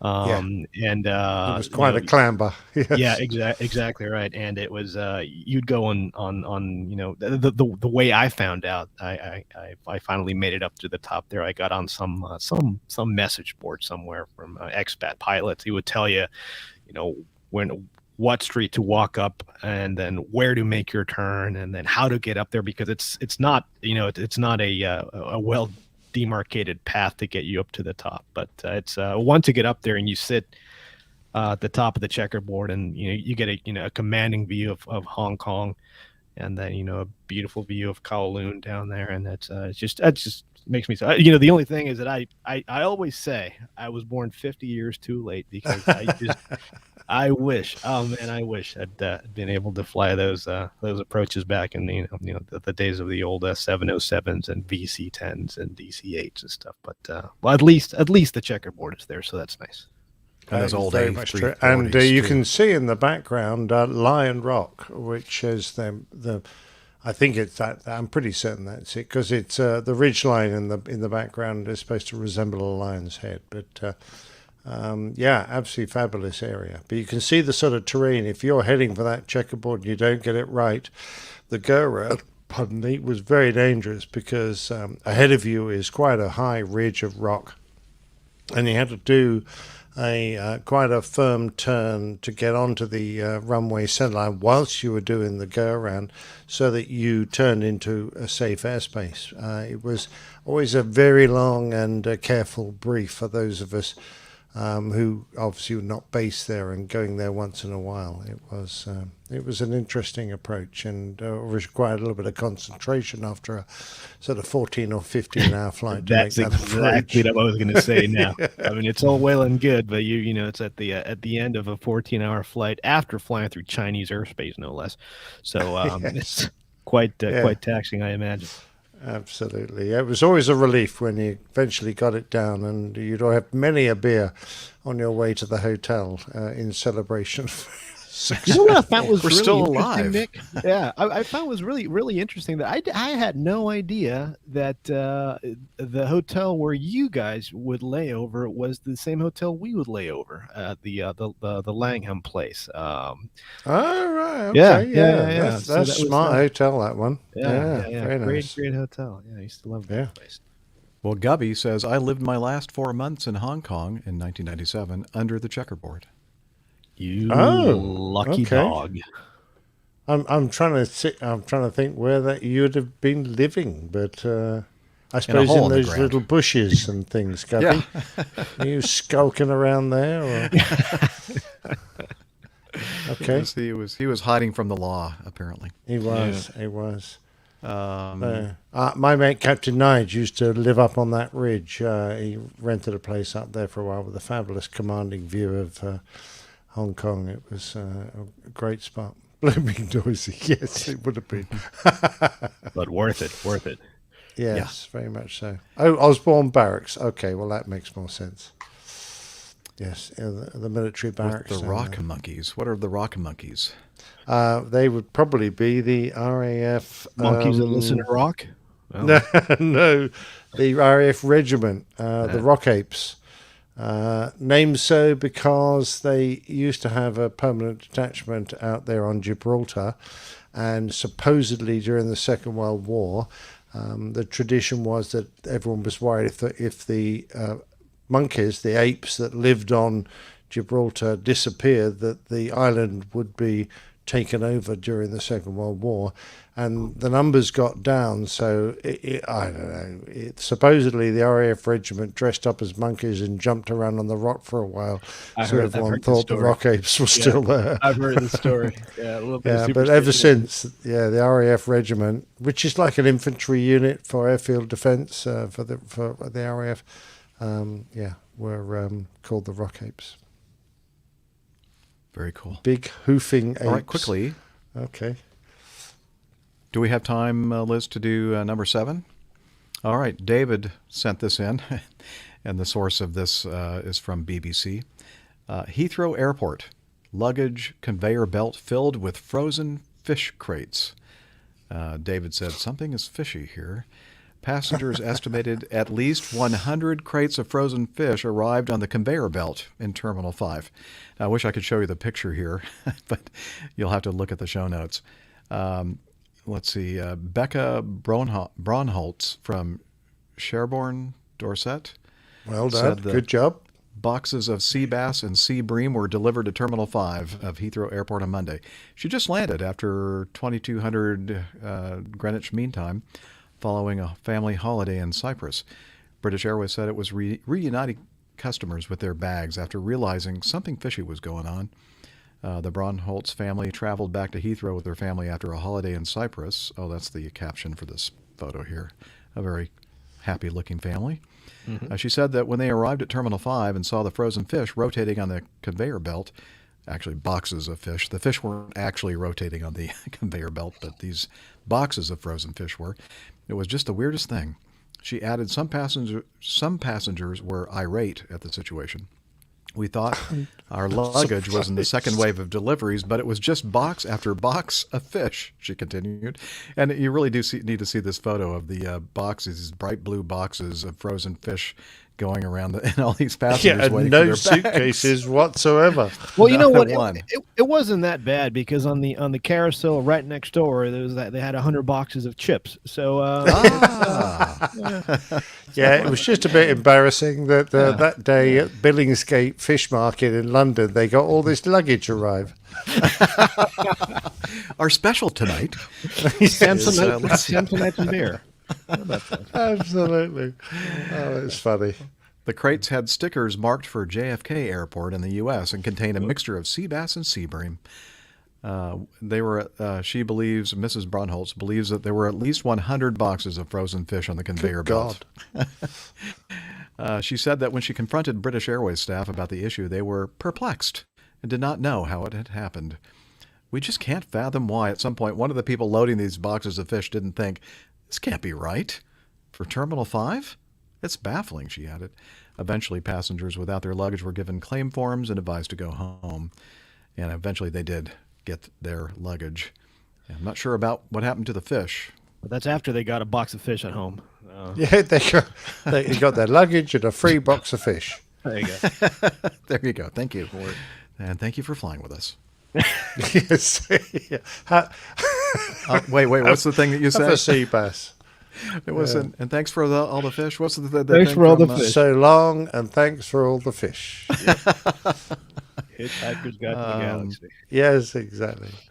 So Mazoots is a longtime supporter, financial supporter of our show, Mazoots Kareem. He sent this quickly in. He said, or I don't know how quickly he did it, but we're going to quickly cover it. Hello, APG crew. Hope you're all keeping well. I'm sure that you've seen this news story about an ingenious way that a group of passengers use not only to choose their own destination, but also to avoid those pesky queues at immigration. Again, this is from BBC. Have you ever experienced or had personal experience of unusual diversions or other ruses that passengers have tried? Keep up the great work, and I hope that Captain Jeff has suitable heating in his log cabin for the winter. I do. I hope. I don't know. We'll find out, I guess. This is Palma de Mallorca. Fleeing passengers shut down busy Spanish airport. One of Spain's busiest airports shut down for nearly 4 hours on Friday after an apparent attempt by migrants to enter the country illegally. A plane flying from Casablanca in Morocco to Istanbul, Turkey, was diverted to Palma de Mallorca after a medical emergency was reported aboard. When the jet landed, 21 passengers ran off across the runways, reportedly escaping over the perimeter fence. Police later made arrests, but 12 were still on the run on Saturday. Police are investigating whether the group's escape from the plane was spontaneous or an elaborate plot to immigrate illegally. The top Spanish government official for the Balearic Islands, Ana Calvo, said the event was unprecedented for a Spanish airport. Let's see. The drama began when emergency services boarded the Air Arabia Morocco plane to evacuate a Moroccan man said to have fallen into a diabetic coma. As they did so, 21 other passengers ran down the steps and fled, reportedly hiding under parked planes. After a health check at a hospital found him to be fit and well, the Moroccan man was discharged and arrested for illegally entering the country. Oh, and given an maybe Oscar. It was a ruse. Yes, very good. A very nice performance. That's very good. Well, joke's on them because they're on an island. So I was just going to say that. Yeah, where do they think they're going? Yeah. Well, they probably didn't know exactly where the pilots would choose to divert, right? No, unless he was a nice pilot and told them, we're diverting to Palma. I mean, but if they had planned this elaborate ruse and thinking, okay, I'm going to pretend that I'm going to get sick, and wherever we divert to, you guys run for your lives. But maybe they didn't know that this would involve an island. I don't know. Yes, I don't know. Overlooked that one detail there. Oh, dear. But as regards unusual diversions, I don't think I've had any particularly unusual ones, but I tell you, it is frustrating trying to explain to passengers when you have diverted that they can't get off the damned airplane because the airport we got to has no customs and no facilities to offload baggage, so they can't just get off and go home because this is now closer to their home than the original destination. They get really quite irate when they say, no, I want to get off here and I don't want to, whereas we're obliged to actually take them to their destination where there will be customs and all the usual facilities that you can't have at a diversion airfield. So, yeah, I find that very frustrating sometimes. See, this right here is why I fly freight. Yes. Those boxes don't go running off or complaining about diversions. Yeah, they just show up in the wrong carousel. That's it. There you go. All right. Well, you know what? We're getting close to that point now, toward the end of the show. We're going to go ahead and wrap it up. And stay tuned for our show next week where we're going to have some audio feedback from Pilot Pip. We'll look forward to that. And another video. That's his audio feedback. What was... Oh, okay. He does say it's I started looking around. He does say it's not very good audio quality, and I've been having a bit of a joke with him, on social media, saying, don't worry, Pip, I listened to your podcast, we're used to your usual audio quality. Well, I listened to a little bit of it, and it didn't sound that bad. Come on. Okay. All right. Leave the man alone. Got him a break. All right. So with that, let's see. Let's talk about our website. and it's called airlinepilotguy.com. Interestingly. And there you'll find information about the crew and the community, and you can find more information about each episode of the Old Pilot's Plane Tales. We have the APG library, headed by our librarian Tiffany. We have merchandise and so much more. Check it out, airlinepilotguy.com. And we are also on social media, or what I like to call the social meds. And I know Nick's not going to take this one, so I'll just go ahead and get started. We're on Facebook at Airline Pilot Guy, and everything APG related on the Twitterverse is at APG Crew. All of us are there, and the Instagram APG Crew. Lots of really cool stuff and pictures on there. And I do believe Hillel's back from the city to tell us all about Slack.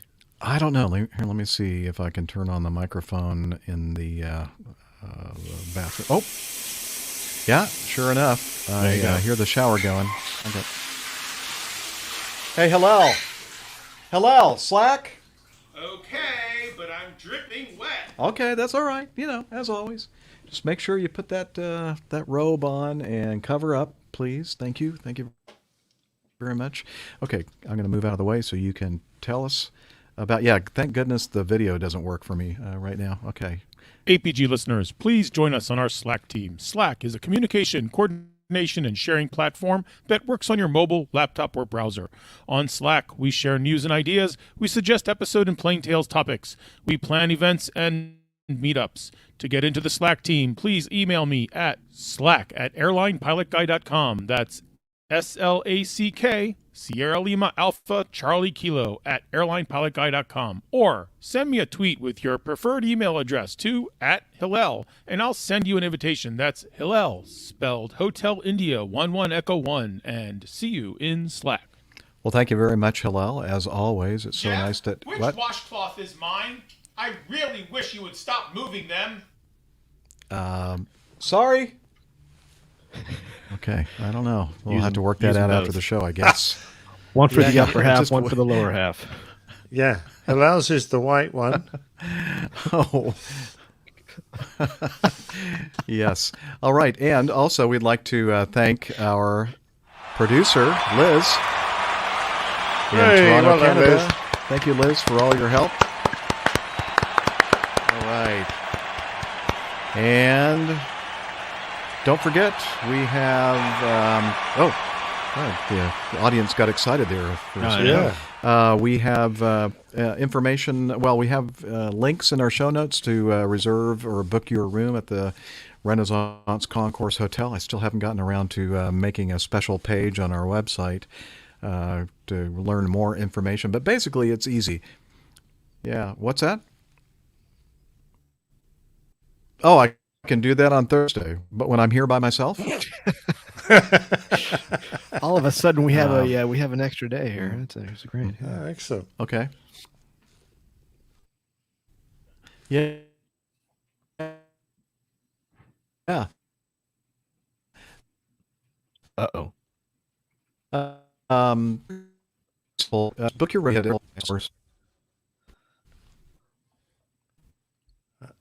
Okay. Hello, Jeff. Hello. Hello. Hello. Hey. Might want to go again, Jeff. Say again, Acme, you're unreadable. Well, can't hear what I'm saying. Oh. Bye! Apparently we're going now. Yeah, Bye-bye. well, I guess, yep. Take care, everybody. We'll see you next week, and glad we got this one over the finish line. Be good to yourself and each other. See ya. I'm sure Jeff will fix it in post.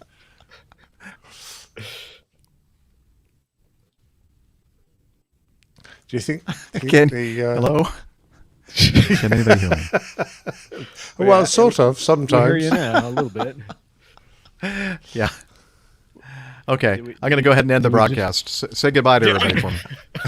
Bye, everybody. See you, everybody. Thanks for sticking with us. Bye.